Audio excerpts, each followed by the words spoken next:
اعوذ باللہ من الشیطان اللعین الرجیم بسم اللہ الرحمن الرحیم الحمد للہ وکفا وسلام علی عبادہ الذین اصطفیٰ. درود بھیجیے محمد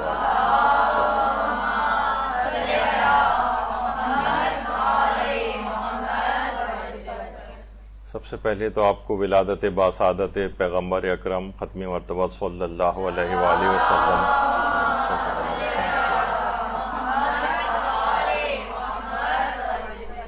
اور حضرت امام جعفر صادق علیہ الصلوۃ والسلام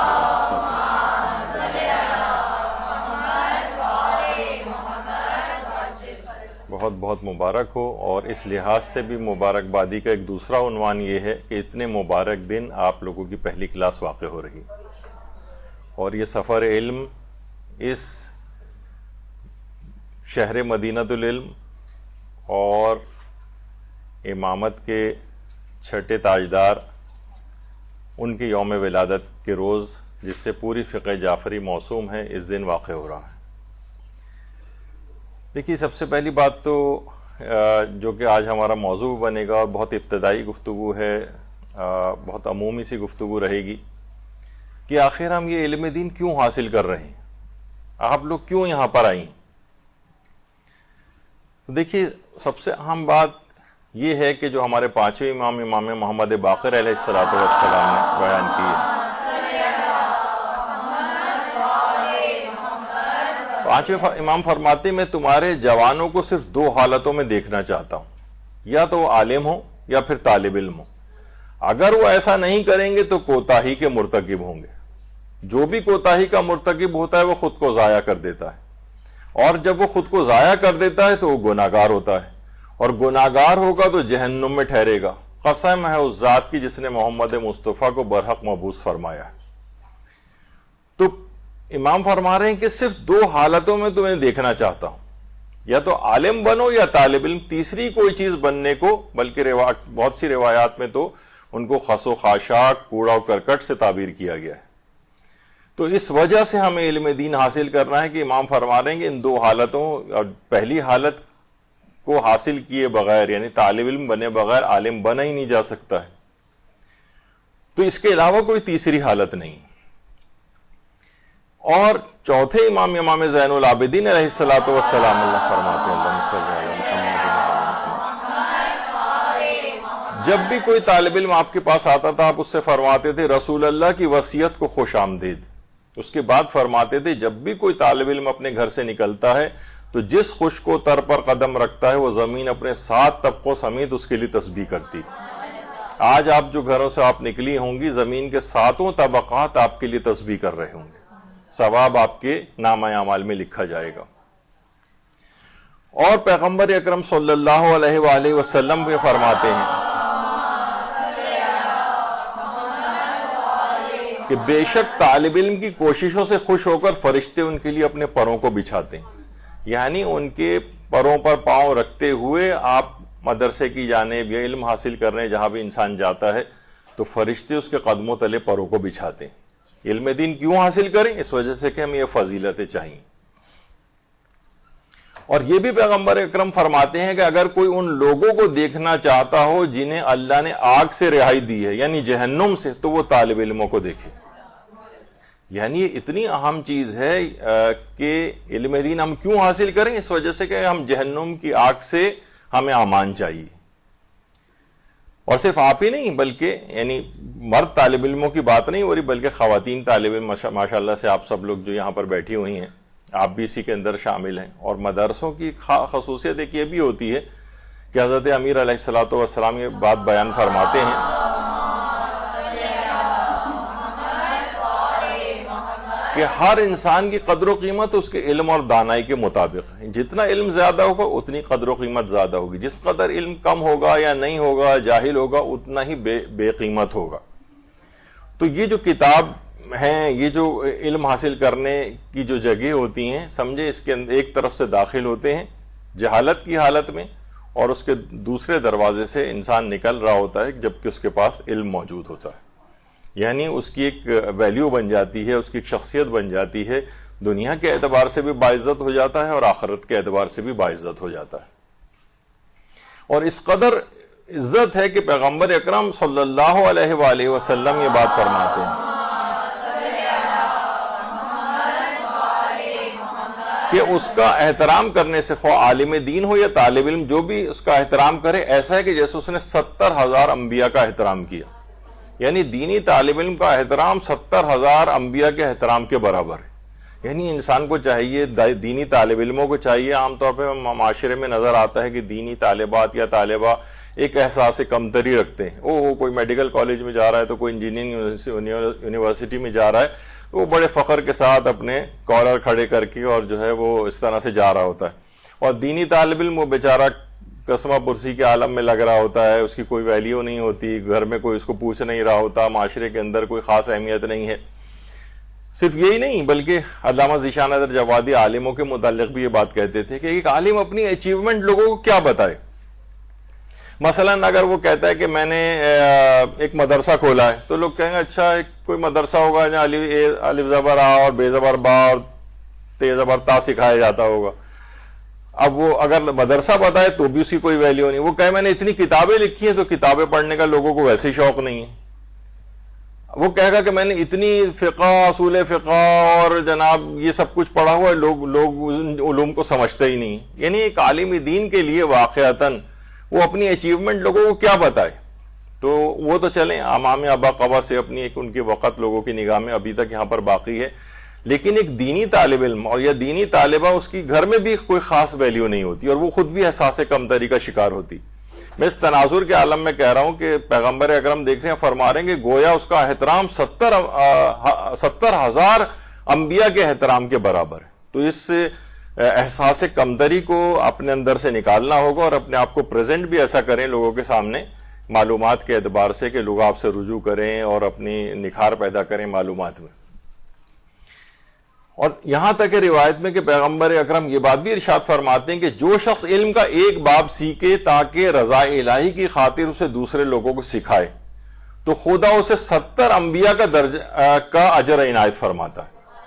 یعنی علم کا کوئی ایک باب سیکھے. اس سے پہلے بھی ہم یہاں پر جو گفتگو ہوتی ہے، شاید پرانی طالبات بھی اس میں کچھ بیٹھی ہوں، کہ کوئی نہ کوئی ایک انسان اپنی مہارت والی چیز ضرور کوئی ایک اسپیشیلٹی بنائے. مثلا آپ کہیں کہ جناب میں علماء کی سیرت میں ملتا ہے کہ وہ ایک عالم تھے، ایک گاؤں جاتے تھے، وہاں سب لوگوں کا وضو ٹھیک کراتے تھے، اگلے گاؤں میں چلے جاتے تھے، وہاں سب کا وضو ٹھیک کراتے تھے. اس طرح سے انہوں نے وضو اپنے ذمہ پکڑا ہوا تھا. تو آپ کو ایک اسپیشیلٹی کہ جناب میں عورتوں کے وضو صحیح کرواؤں گی، عورتوں کی نماز صحیح کرواؤں گی، اسی طرح سے بچوں کے میں وضو صحیح کرواؤں گی، ان کو مثلا قرآن پڑھنے کے حوالے سے کوئی اسپیشیلٹی ہو، عورتوں کے مخصوص مسائل سیکھ کر ان کو گائیڈ کرنے کے حوالے سے کوئی اسپیشیلٹی ہو، خانگی امور کے حوالے سے ہو، تربیت اولاد کے حوالے سے ہو. کوئی تو ایک ایسی اسپیشیلٹی ہونی چاہیے آپ کے پاس، تخصص جسے کہا جاتا ہے کہ تھوڑا سا اپنا علم تو آپ کو سبھی حاصل کرنے ہیں لیکن کوئی ایک خاص دلچسپی والی چیز وہ اپنا مد نظر رکھے. تو یہاں پر بھی جو شخص علم کا ایک باب سیکھے رضا الہی کی خاطر، اب یہ نہیں کہ صرف آپ کوئی سے ایک چیپٹر، یعنی مقصد ہے کوئی ایک اسپیشیلٹی ایسی آپ قرار دے دیں اپنی کہ وہ آپ کہیں کہ میں یہ لوگوں کو سکھاؤں گی، میں ان کا تیمم کرنا، لوگوں کو تیمم کرنا نہیں آتا، میں سب کو تیمم کرنا سکھاؤں گی. تو 70 انبیاء کا اجر اس پروردگار عالم اس کو عنایت فرمائے گا. اسی طرح سے شہید ڈاکٹر بہشتی یہ ایران میں تھے اور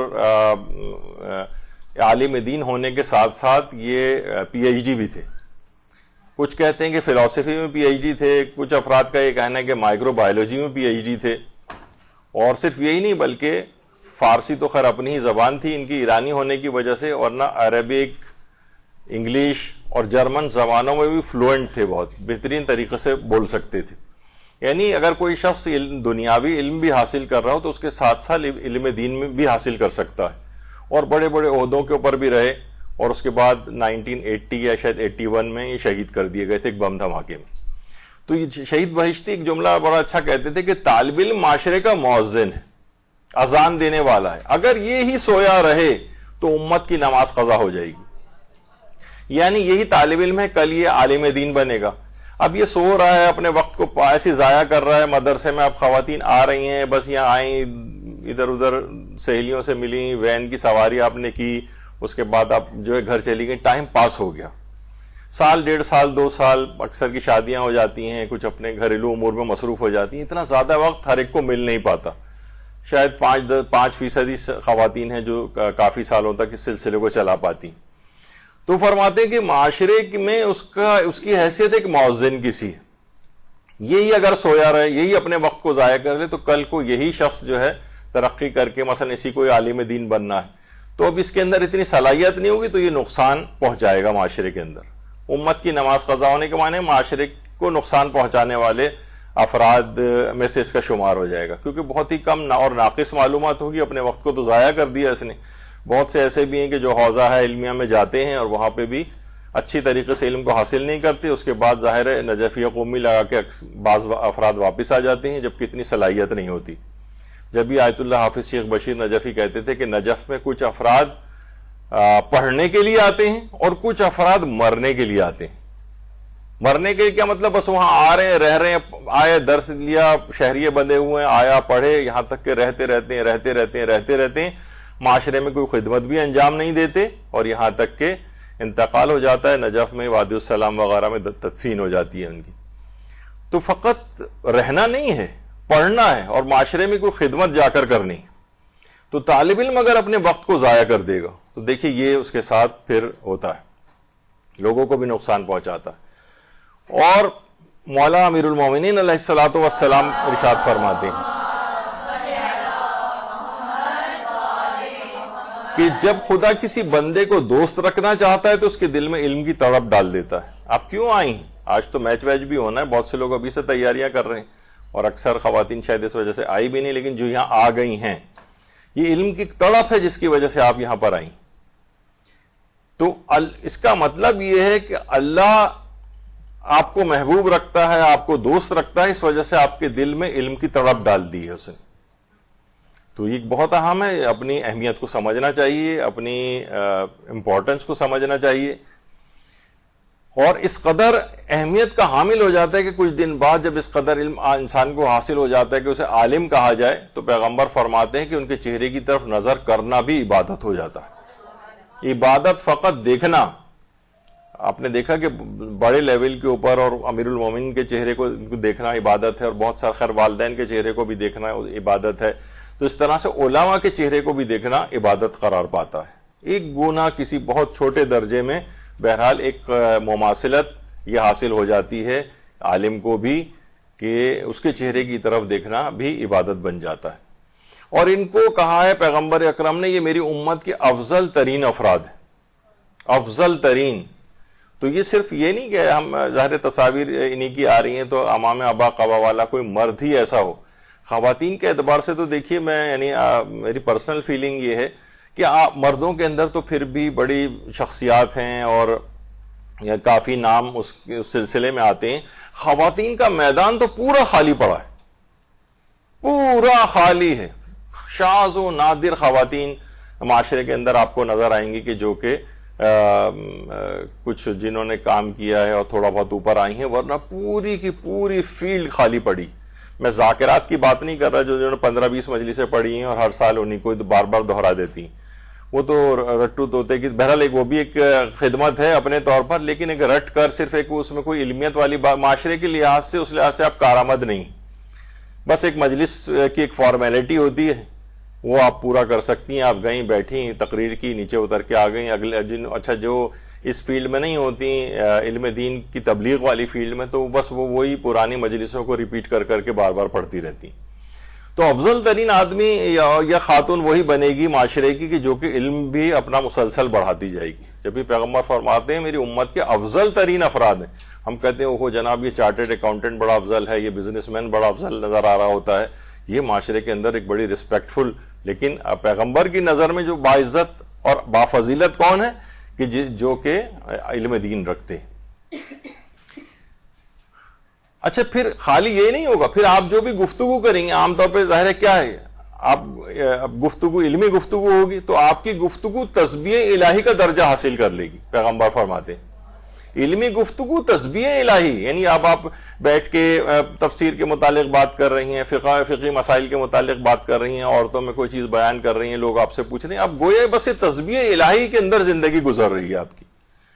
اور یہاں تک روایت میں بات کہی گئی ہے کہ علمی مذاکرہ درس ہوا کرتا ہے اور درس بہترین نماز ہے. یہ ہمارے پانچویں امام محمد باقر علیہ الصلوۃ والسلام کا جملہ. علمی مذاکرہ درس ہے اور درس بہترین نماز ہے. یعنی یہ جو آپ باہمی مذاکرے کریں گی، آپس میں گروپ ڈسکشنز آپ کے ہوں گے، علمی مذاکرہ جنہیں کہا جائے، تو یہ گویا ایک درس جیسا ہو رہا ہے، اور یہ گویا آپ اس وقت بہترین نماز کی حالت میں. یعنی ابھی عام گفتگو جو آپ کر رہی ہیں جس کے اندر یہ علمی گفتگو ہے، وہ تسبیح الہی، درس وغیرہ کے اندر شرکت ہو رہی ہے یا مذاکرہ یا ڈسکشن ہو رہا ہے، یہ گویا بہترین نماز پڑھ رہی ہیں، یعنی بہترین عبادت کے اندر زندگی گزر رہی. علم دین کیوں حاصل کریں؟ یعنی ہمارا ہر قدم جو ہے وہ تسبیح الہی بن جائے، ہر قدم ہمارا گویا نماز کی طرح سے عبادت الہی بن جائے. یوں ہم اس وجہ سے علم دین حاصل کرنا ضروری ہے. تو علم سیکھنا بھی اسی طرح سے عبادت ہے.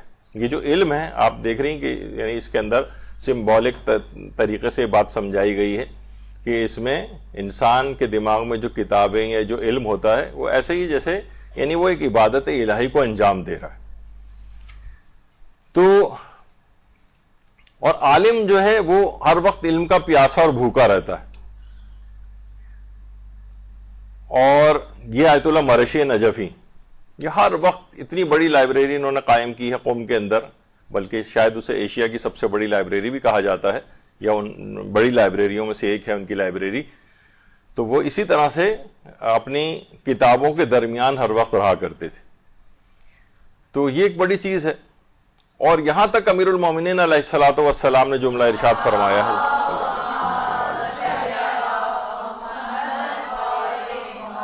کہ علماء کی زیارت اللہ کو خانہ کعبہ کے گرد 70 مرتبہ طواف سے زیادہ محبوب ہے. 70 مرتبہ طواف، 70 مرتبہ یعنی ایک طواف 7 چکروں کا ہوتا ہے، یعنی شوط جسے کہا جاتا ہے. یعنی ایک طواف نہیں ہے کہ آپ نے حجر اسود سے شروع کیا اور اس پہ ختم کر دیا، یہ ایک طواف نہیں، 7 چکر مل کر ایک طواف بنتا ہے. اور اس طرح سے 70 طواف، پھر ایک طواف کا صرف اگر آپ حساب لگائیں ثواب کو اور روایات دیکھیں تو آپ کو کتنا زیادہ ثواب اس کا ملتا ہے. تو صرف علماء کے زیارت اللہ کو خانہ کعبہ کے گرد 70 مرتبہ طواف سے زیادہ محبوب ہے. یعنی ایک دفعہ انسان صاحب علم بن جائے. علم دین ہم کیوں حاصل کریں؟ اس وجہ سے کہ ہم اتنا عظیم ثواب حاصل کرنا چاہتے ہیں کہ ان کی زیارت 70 طواف سے زیادہ محبوب ہو جائے. تو یہ سب چیزیں دیکھیے اس طرح سے. اور صرف یہیں تک نہیں، یہاں تک کہ علم آپ کو جنت تک لے جائے گا. پیغمبر فرماتے ہیں کوئی عالم علم سے سیر نہیں ہوتا یہاں تک کہ وہ اپنے انجام یعنی جنت تک پہنچ جاتا ہے. یہ علم اس کو بالآخر جنت تک لے جاتا ہے. اس وجہ سے اس علم کو حاصل کرنا ہے. دیکھیے کتنے معاشرے کے اندر افراد ایسے ہیں، جیسے کہ حضرت امیر المومنین علیہ الصلوۃ والسلام نے فرمایا اللہم صلی علی محمد کہ مال جمع کرنے والے لوگ جیتے جی مر چکے ہیں اور اہل علم کے نام جب تک دنیا قائم ہے باقی رہیں گے. گو کہ ان کے بدن آنکھوں کے سامنے موجود نہیں ہیں مگر ان کے علوم دلوں کے اندر محفوظ ہیں. آج دیکھیں علامہ مجلسی کا نام، شیخ صدوق کا نام، شیخ مفید کا نام، شیخ طوسی کا نام، علامہ ہلی کا نام، اور کتنے ایسے افراد ہیں، کتنے لوگ یعنی آج تک ان کو یاد کیا جاتا ہے، ان کی باتیں. کتنے افراد ایسے ہیں جو ابھی بھی کھرب پتی ہوں گے لیکن آپ کو پتہ بھی نہیں. ان کے سیف اور جو بینک اکاؤنٹس ہیں ان کے قبرستانوں کے اندر ان کا پیسہ دفن ہے. یعنی جو امیر المومنین فرما رہے ہیں کہ مال جمع کرنے والے لوگ جیتے جی مر چکے ہیں. ان کے شاید ان کے گھر والوں اور خاندان والوں کو بھی ان کی دولت کا اندازہ نہیں ہوتا بعض اوقات. ایسے جیسے کوئی مرا ہوا شخص، کوئی اس کو نہ پہچان ہے معاشرے کے اندر نہ کچھ ہے. لیکن اہل علم افراد سینکڑوں ہزاروں سال بھی گزر جاتے ہیں لیکن ان کی چیزیں باقی رہتی ہیں، ان کے علوم ویسے ہی تازہ رہتے ہیں.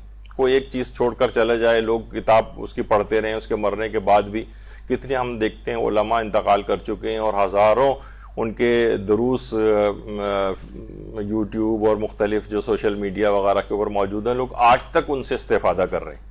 وہ آج تک وہ افراد زندہ ہیں. اور مالدار اور جو اور افراد ہیں جو دیگر فنون وغیرہ کے ماہر ہوتے ہیں ان کا کوئی نام لیوا بھی نہیں، لوگ بھول بھال جاتے ہیں.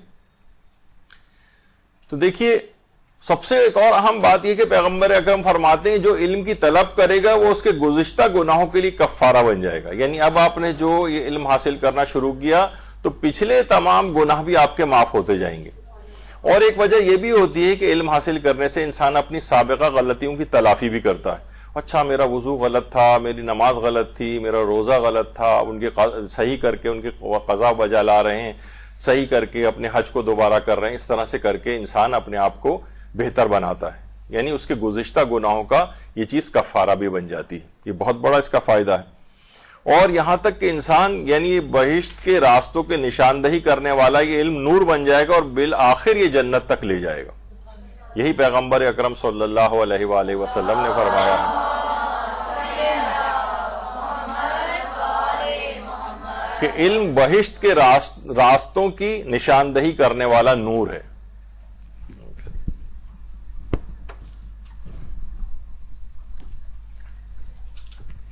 تو اس قدر یہ اہمیت کا حامل ہے اور بالآخر یہ اپنے سیکھنے والے کو جنت کی طرف لے جاتا ہے. اچھا اب دیکھیے یہ جو قلم آپ کے ہاتھوں میں, اس کے لیے بھی حضرت امیر المومنین علیہ السلام فرماتے ہیں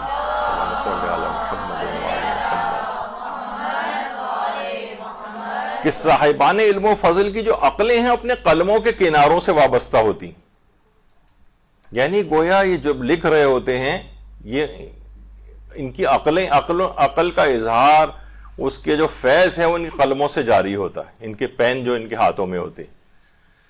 اور جب بھی ہمارے چھٹے امام کے بھی یہ جملے ہیں کہ قیامت کے دن خداوند عالم لوگوں کو ایک سرزمین پر اکٹھا کرے گا اور ترازو لگائے جائیں گے, پس شہداء کے خون اور علماء کے قلم کی سیاہی کا آپس میں موازنہ کیا جائے گا تو علماء کے قلم کی سیاہی شہداء کے خون پر بھاری اور برتر ہوگی. کس قدر اہمیت ہے اس بات کی. اور یہ قلم یعنی بہت معافی کے ساتھ آج کل جو صورتحال ہو گئی ہے, جو علمی صورتحال لوگوں کی ہو گئی, اس کے متعلق یہ بات کہی جاتی ہے کہ اب قلم صرف شلوار میں ازاربند ڈالنے کے کام آنے لگا ہے. بہت معذرت کے ساتھ یہ غیر پارلیمانی قسم کی زبان استعمال کرنی پڑ رہی ہے. بلکہ ایک صاحب تو کہہ رہے تھے کہ قلم کا تلوار سے موازنہ کر رہے تھے, کہتے قلم سب تلوار سے بہتر ہے, اس وجہ سے کہ قلم کے ذریعے بہرحال انسان شلوار میں ازاربند ڈال سکتا ہے, تلوار سے نہیں ڈال سکتا. اب بتائیے کہ اس قسم کے افراد جو ہیں یہ باتیں جو ہیں قلم کے لحاظ سے اس طرح کی باتیں کی جانے لگی. اور ملک کی اگر ویسے اپنے ملک کے لحاظ سے بات کریں تو واقعا یہ ہے کہ پڑھے لکھے افراد کی کوئی وقت نہیں ہے, جن کے پاس واقعی اصلاً ڈگری ہے, پتہ چلا وہ ٹیکسیاں چلاتے پھر رہے ہیں. جعلی ڈگری والے افراد ہیں, پتہ چلا وہ جہاز اڑا رہے ہیں, پائلٹس کے متعلق آیا کیا ہے ان کے پاس کوالیفیکیشن ہی نہیں. اور جن کے پاس کوئی بھی ڈگری نہیں ہے وہ اسمبلی کے اندر آ گئے اور ملک چلا رہے ہیں, قانون سازیاں کر رہے ہیں.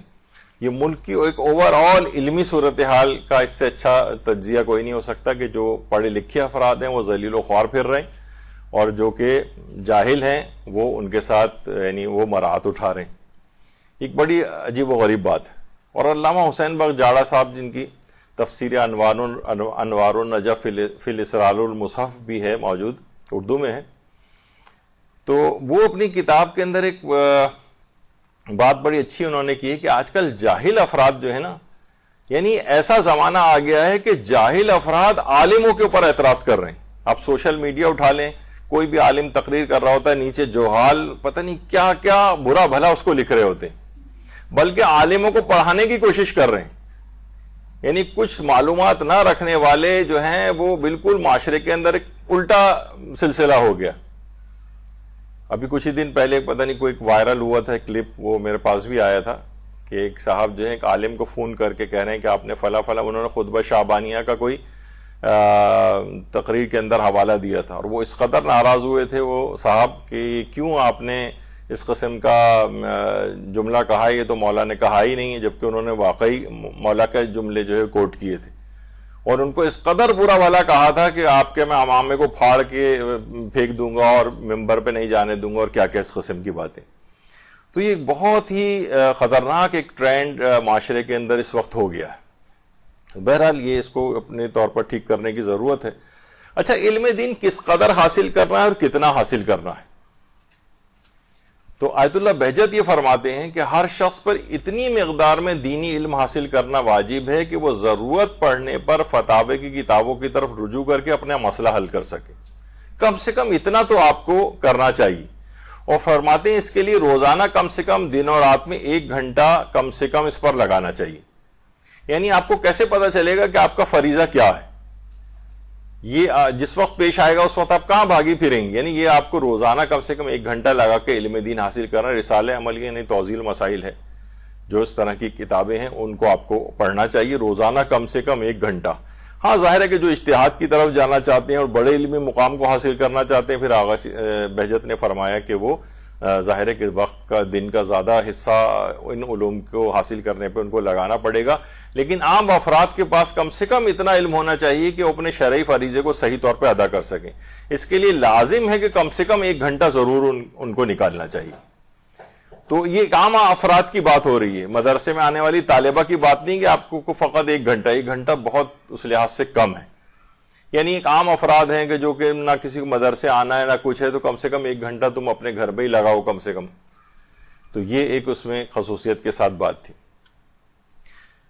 اور دیکھیے امیر المومنین علیہ الصلوۃ والسلام یہ جملہ بھی ارشاد فرماتے ہیں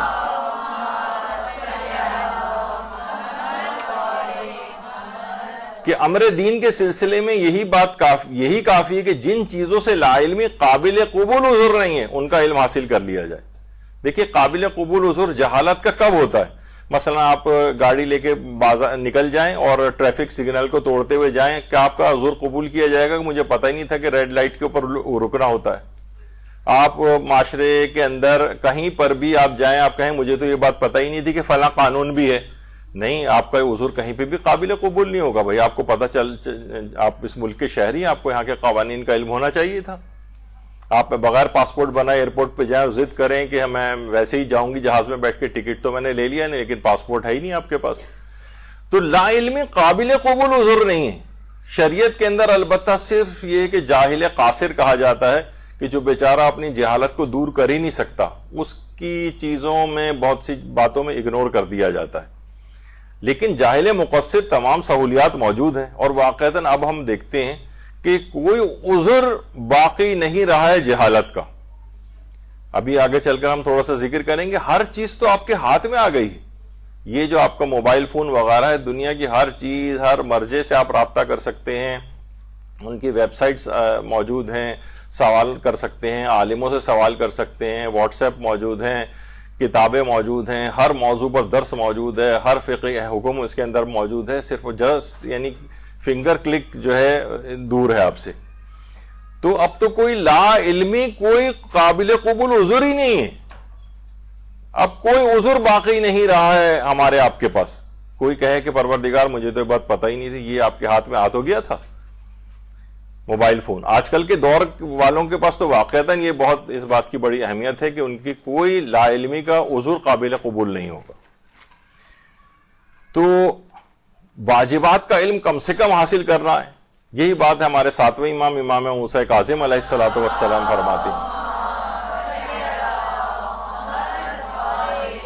فرماتے ہیں کہ واجب ترین علم وہ ہے کہ جس پر عمل کے بارے میں تم سے سوال ہوگا. یعنی قیامت کے دن پوچھا جائے گا. بہت ساری چیزیں علوم ایسے ہیں آپ حاصل کرتے چلے ہیں. مثلا آپ نے علم تفسیر نہیں حاصل کیا ہوا، آپ سے قیامت میں نہیں پوچھا جائے گا. آپ نے علم معنی و بیان اور علم اصول فقہ اور یہ اس قسم کے تمام اور بھی بہت سارے علوم ہیں، قیامت میں پوچھا جائے گا آپ کے واجبات و حرام کے متعلق. کم سے کم اتنا علم تو آپ کو حاصل کرنا پڑے گا. مدرسے آنے کے بعد سب سے بڑی اہمیت اس بات کی ہوگی کہ آپ ان علوم کو جلد سے جلد حاصل کر لیں جس سے قیامت کے دن آپ سے سوال کیا جائے گا. اور دیکھیے فقہی احکام اس کے اندر خصوصیت کے ساتھ ہیں کہ پیغمبر اکرم فرماتے ہیں کہ ہر چیز کے لیے ایک ستون ہوتا ہے، اور دین کا ستون فقہ ہے. یعنی دینی احکام کو سمجھنا، یہ دین کا ستون ہے. یعنی انسان اپنی عقل کو استعمال کرے، اپنی صلاحیتوں کو استعمال کرے کہ وہ احکامات پروردگار کو سمجھ سکے اور صحیح طور پر عمل کر سکے. کتنے افراد ہم نے ایسے دیکھے ہیں معاشرے کے اندر کہ جناب انہوں نے اپنی پچھلی زندگی کی مثلا ایسے ہی گزاری انہوں نے اور نماز قضا کرتے رہے، اور اس کے بعد انہوں نے 20-20 25-25 30-30 سال کی نمازیں بھی اتاری دوبارہ، یعنی کہ وہ جو نہیں پڑھی تھی انہوں نے، اور معلوم یہ چلا کیونکہ مسائل کو نہیں جانے ہوئے تھے تو وہ پڑھی گئی نمازیں بھی باطل ہو گئی. تو یہ کیا ہے کہ یہ بہت اہمیت اس بات کی کہ انسان پہلے اپنے دینی احکام کو اچھی طریقے سے سیکھ لے. عام طور پہ افراد فقہی احکام کے متعلق بہت ہی اس طرح کا رویہ، بہت ہی حقارت آمیز سا، ہاں بڑے آپ نے عربی عبارتیں بڑی رٹ لی ہیں، لوگ کہتے ہیں وہاں کتنی بڑی مثلا عالمہ ہے، زبردست قسم کی اس کی قرات ہے، جو کہ اپنی جگہ اہمیت کی حامل ہیں ساری چیزیں. لیکن دینی احکام کے متعلق اگر آپ فقہی احکام کے اچھا وسیع نماز روزہ وضو حیض نفاس کے احکام صرف یہ لوگ بڑے حقارت آمیز انداز سے علماء کا بھی اس لحاظ سے تذکرہ کرتے ہیں، بڑے بڑے فقہاء بیٹھے یہی ڈسکس کرتے رہتے ہیں. حالانکہ ایسا نہیں کہ وہ فقط یہی ڈسکس کرتے ہوں، دین کا ہر شعبہ اس لحاظ سے احکام کے لحاظ سے جو ہے وہ ڈسکس کیا جاتا ہے. لیکن بہرحال یہ دین کا ستون ہے، اس میں آپ کو پرائیورٹی کے اوپر چاہے آپ کا دل چاہے یا نہ چاہے، اس کے بعد پھر آپ اپنی اسپیشلٹی جس میں آپ کو تخصص حاصل کرنا چاہے وہاں جانا چاہیے آپ کو. لیکن یہ کہ کم سے کم فقہی احکام کو آپ کو اچھی طریقے سے سیکھ لینا چاہیے.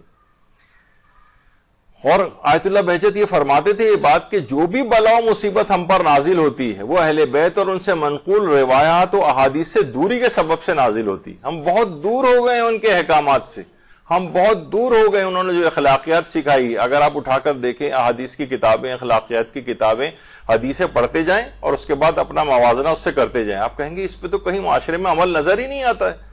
اور پھر جناب ہر گھرانہ، ہر شخص بیٹھا رو رہا ہے کہ میرے ساتھ یہ مصیبت نازل ہو گئی، میرا گھر ایسا خراب ہو گیا، گھر کے والے افراد، لڑائی جھگڑے، یہ سب کچھ. تو یہ بلاؤں مصیبتیں ہم پر نازل اسی وجہ سے ہو رہی ہیں کہ اہل بیت کی سے منقول روایت و احادیث سے ہم لوگ دور ہو گئے. آیت اللہ بہجت فرماتے تھے.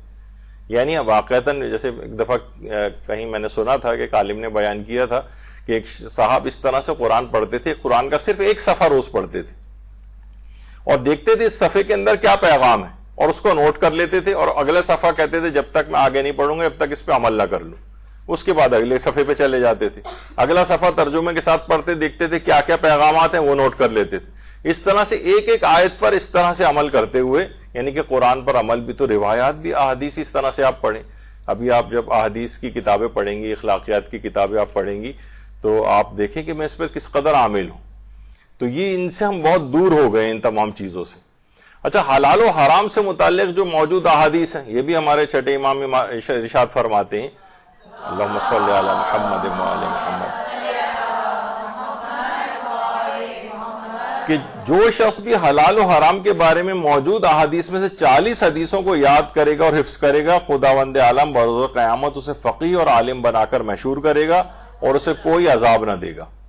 یعنی 40 حدیثیں کم سے کم ایسی جو واجبات و حرام جو اس کے عمل سے متعلق ہوں، نہ صرف یہ کہ حفظ کرے بلکہ ان کے اوپر عامل بھی ہو جائے، تو وہ قیامت میں فقیہ کے طور پر اٹھایا جائے گا اور اسے کوئی عذاب نہیں دیا جائے گا. تو یہ حلال و حرام کے علم کی یہ اس قدر اہمیت ہے.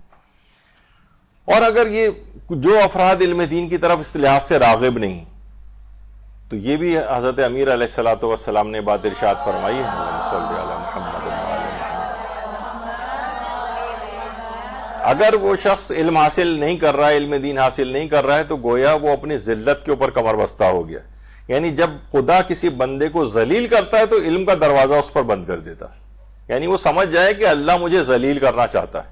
یعنی یہ نہیں کہ تمہارا خود اپنا عمل ایسا ہے، لیکن کہا اس طرح سے گئی یہ بات، یعنی تمہیں پروردگار عالم سے توبہ کرنی چاہیے کہ ایسا کیا تمہارے ساتھ ہو گیا ہے کہ تم پر علم کے دروازے جو ہیں وہ بند ہو گئے ہیں، تم کوئی چیز حاصل نہیں کرتے، بس ایک بڑے شریف شہری کی طرح صبح کو گئے، بہت سے مرد حضرات کی بات کر رہا ہوں، اور جناب بس اپنا آفس سے گھر آ گئے، اس کے بعد ٹی وی دیکھا، کھانا کھایا، چہل قدمی کی، رشتہ داروں سے ملے، پھر سو گئے، اگلے دن پھر چلے گئے.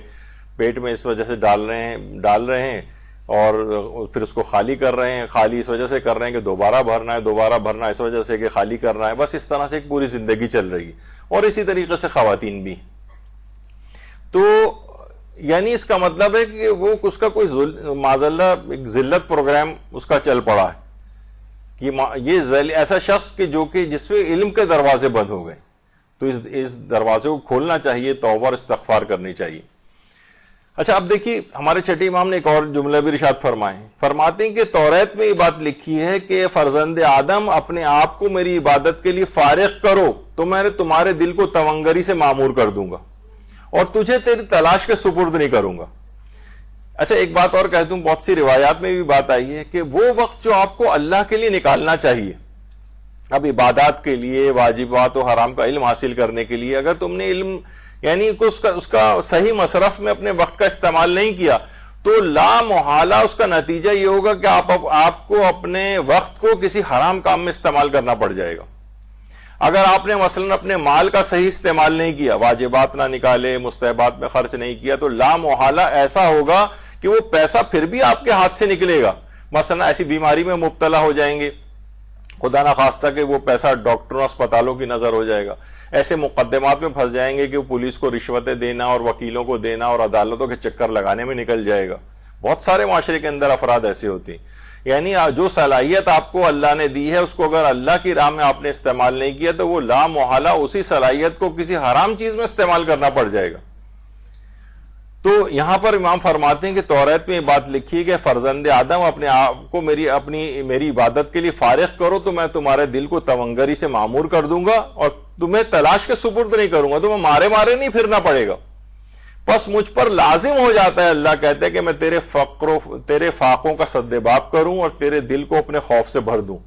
اور اگر تو نے اپنے آپ کو میری عبادت کے لیے فارغ نہیں کیا تو میں تیرے دل میں دنیاوی کاروبار کا انبار لگا دوں گا. یہ کام وہ کام, یہ کام وہ کام, تھنگس ٹو ڈو کے چارٹ بھرتے چلے جا رہے ہیں اور کام دنیا کے ختم نہیں ہو رہے, یہاں تک کہ ملک الموت سر پہ آ کے کھڑا ہو جائے گا.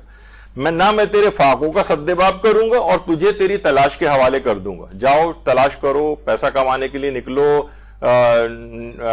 معاشرے کے اندر پریشان گھومتے پھرو.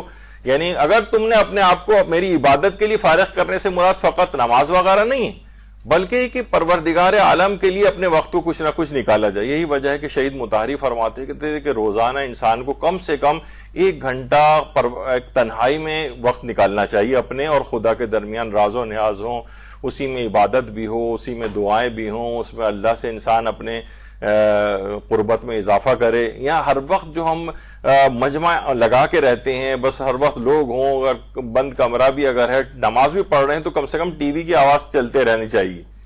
جبکہ یہ سب چیزیں بہت اس لحاظ سے یہ انسان کی توجہ کو بٹانے والی چیزیں ہوتی ہیں. تو اگر آپ نے یہ وقت علم دین میں نہیں لگایا تو یہ کہیں بیٹھ کے غیبتیں کرنے میں آپ لگائیں گی.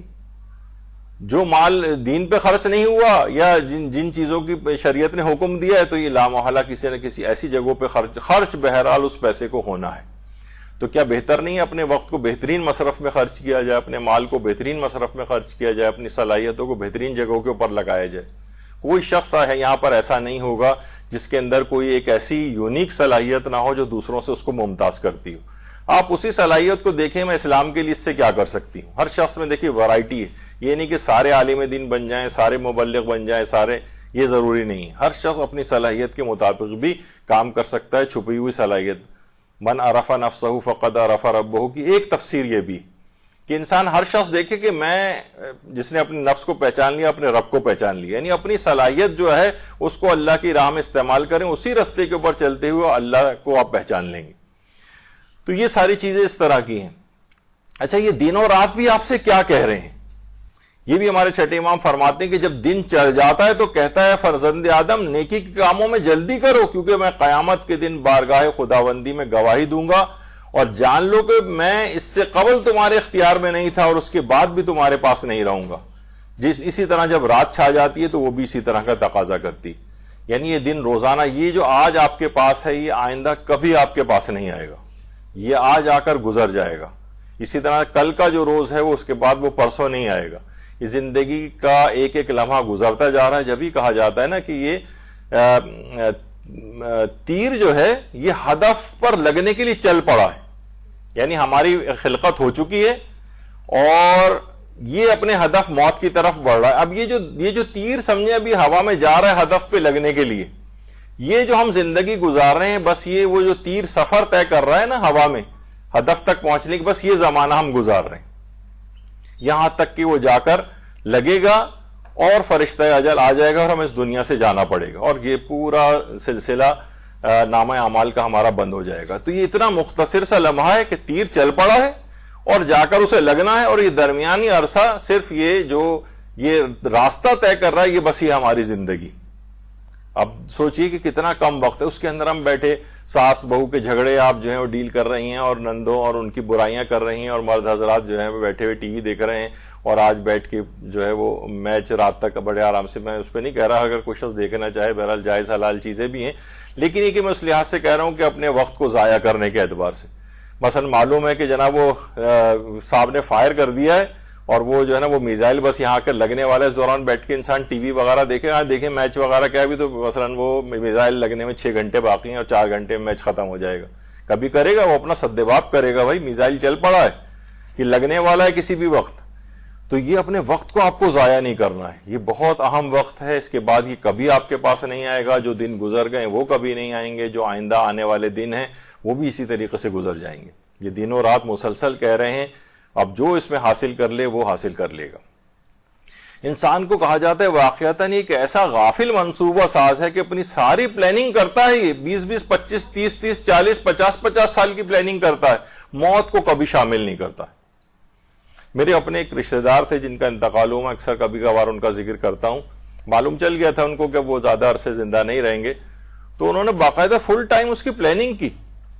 یہاں پہ مدرسے میں تقریباً 50 درس موت کی تفصیلات کے سلسلے میں, اس کی ایک سیریز ہے, آپ میں سے جو نئی خواتین شاید وہ واقف نہ ہوں, وہ انٹرنیٹ پہ موجود ہے. تو وہ اکثر وہ مجھ سے ہی منگوا کر وہ کیسٹس اس زمانے میں ہوتے تھے, اور وہ انہوں نے پوری موت کی تفصیل پہلے درس سے لے کر 50ویں درس تک کئی دفعہ سنے اس کو, اور اپنی تمام چیزوں کو کریکٹ کیا, وصیت لکھوائی, ایک ایک چیز کی, ایک ایک مستحب چیز کی, اس طرح کی چیزیں کہ اتنی نماز وحشت قبر میری جو پڑھوا دی جائیں, 40 افراد کے لیے بعض اوقات کہا جاتا ہے, اس کے لیے وہ پیسے بھی دے کے گئے اور سب کچھ. یعنی انسان نے پوری پلاننگ کرے موت کی.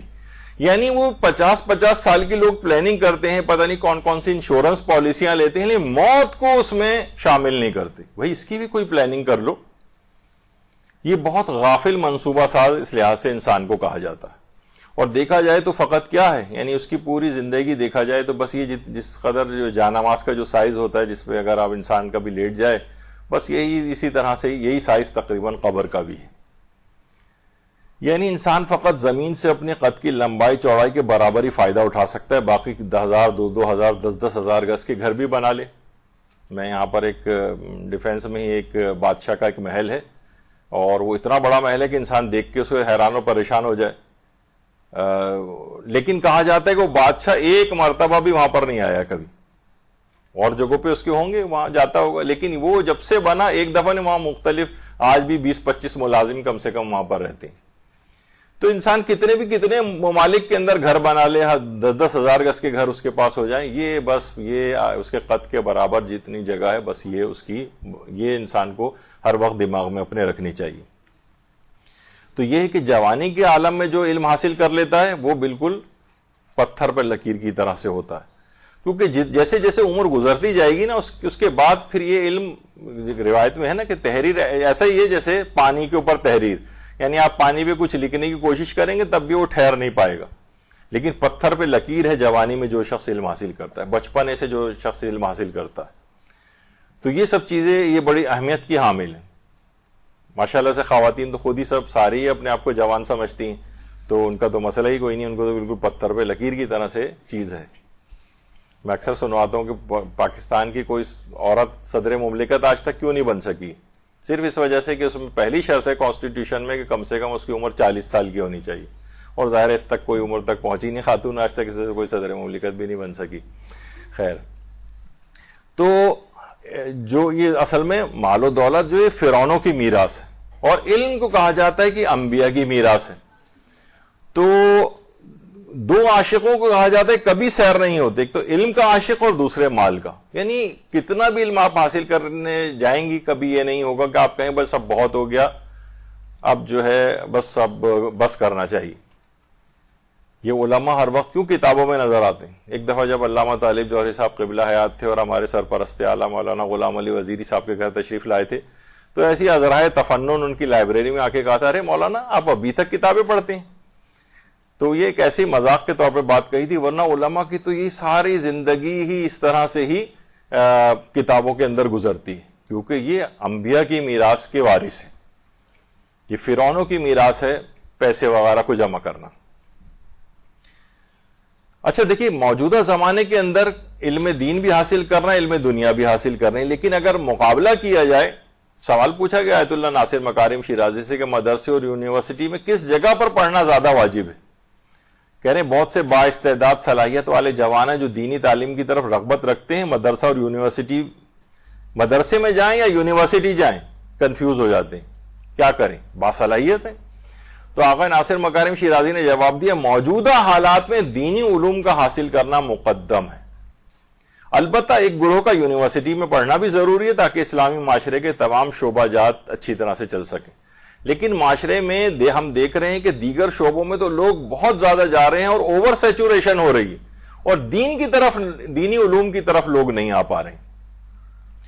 تو آج کل اس کی اہمیت اس لحاظ سے زیادہ ہو گئی. مثلا ڈاکٹر اس قدر زیادہ ہو گئے، اس قدر زیادہ، اگرچہ وہ ملکی اس لحاظ سے آپ دیکھیں تو شہروں کے حوالے سے میں بات کر رہا ہوں، آپ کو ہر گلی کے اندر کلینکس وغیرہ نظر آ جائیں گے، لیکن پورے اتنے بڑے علاقے کے اندر ایک آدھ عالم، وہ بھی کتنے لوگوں کی ضروریات، کیونکہ ہر وقت لوگوں کا جو مسائل کے لحاظ سے واسطہ پڑتا ہے، تو کتنے افراد ہونے چاہیے اس لحاظ سے معاشرے میں عالم موجود نہیں، خواتین موجود نہیں. آپ میں کتنی خواتین ایسی، ہمارے پاس اتنی بڑی تعداد میں لوگ، خواتین سوالات بھیجتی ہیں، یا وہ کہتی ہیں کوئی ہمیں ایسی عالمہ کا بتا دیں جو ہمارے خصوصی مسائل میں مہارت رکھتی ہے اور ہم اس سے کھل کر چیزیں پوچھ سکتے ہیں.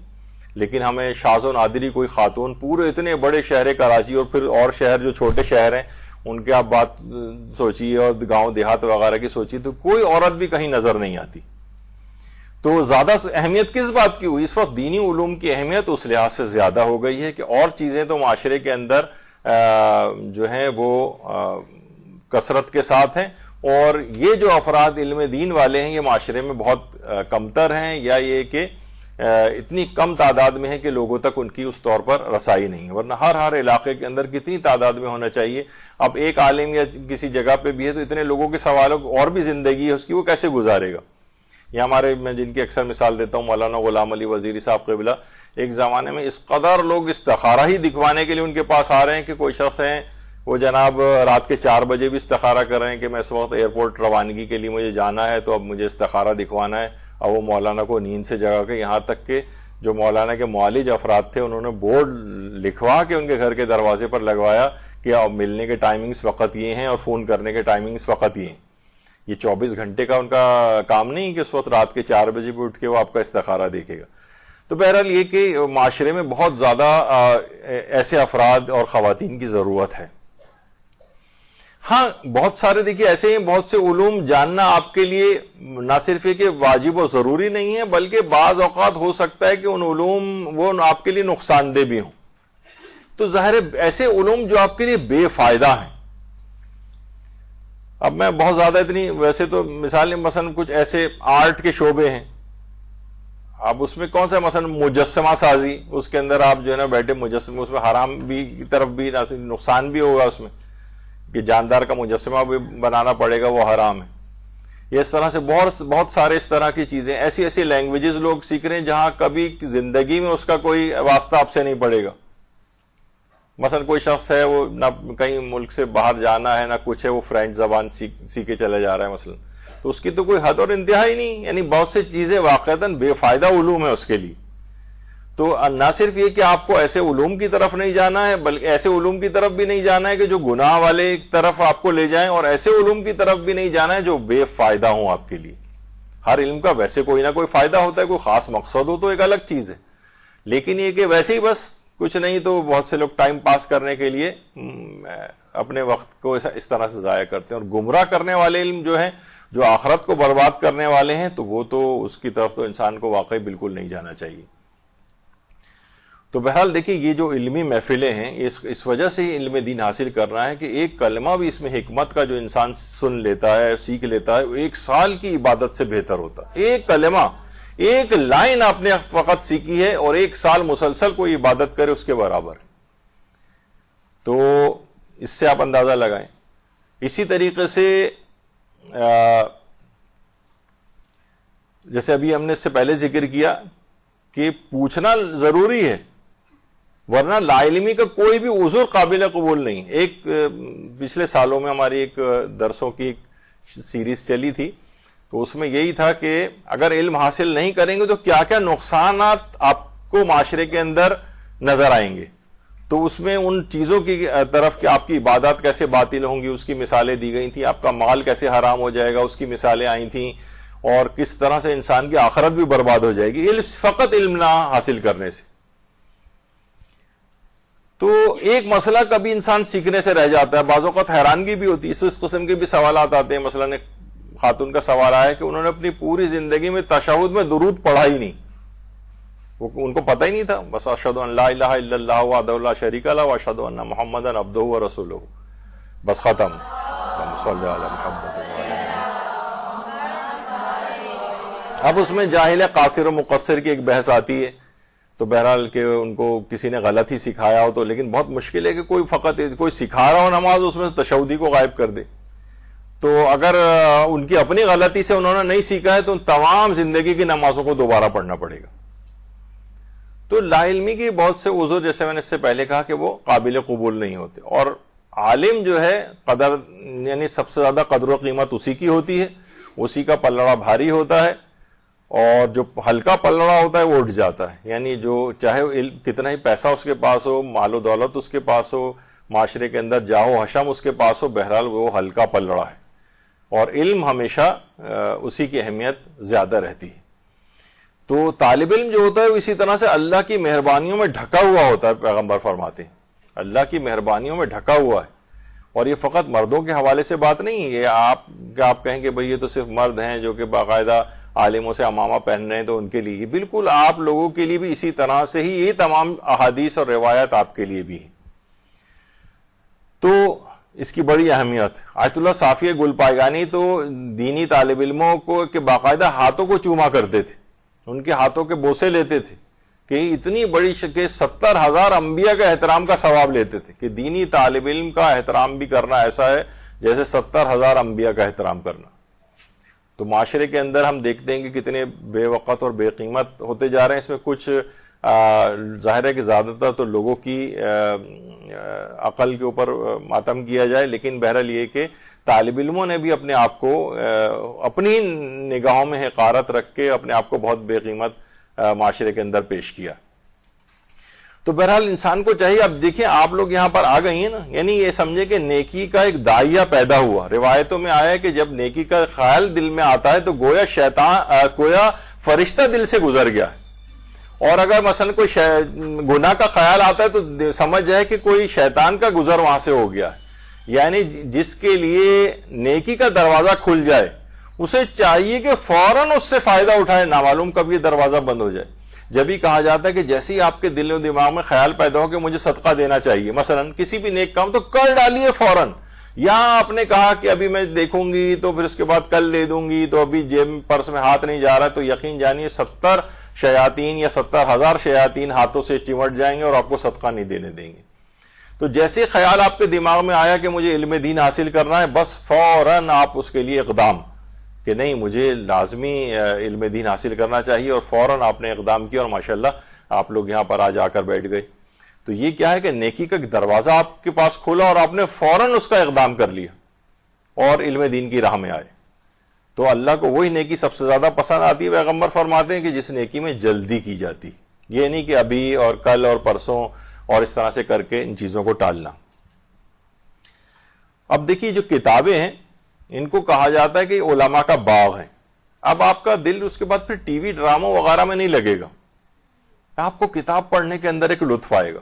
اس طرح انسان باغ میں جاتا ہے تو واقعی دل اس کا باغ گارڈن ہو جاتا ہے، اسی طریقے سے آپ کو اس کتاب کو پڑھنے میں بھی مزہ آئے گا، اور یہ آپ کی تنہائیوں کا بھی ساتھی۔ امام فرماتے تھے نا، اگر ایک آیت بھی میرے پاس قرآن کی موجود ہو تو مجھے تنہائی کی وحشت نہیں ہوگی، ایک آیت بھی میرے پاس کافی۔ امام خمینی جلا وطن تھے تو کتابیں بھی ساتھ رکھنے کی اجازت نہیں تھی، فقط 1-2 کتابیں، تو انہوں نے کہا تھا ٹھیک ہے مجھے ایک قرآن دے دیا جائے، صحیفہ کاملہ دے دی جائے، اور مفاتیح الجنان مجھے دے دیا جائے، بس میرے لیے کافی، ان 3 کتابیں بس میرے پاس یہ بھیجوا دیں۔ یہ عالم کی تنہائی کا ساتھی ہیں یہ کتابیں.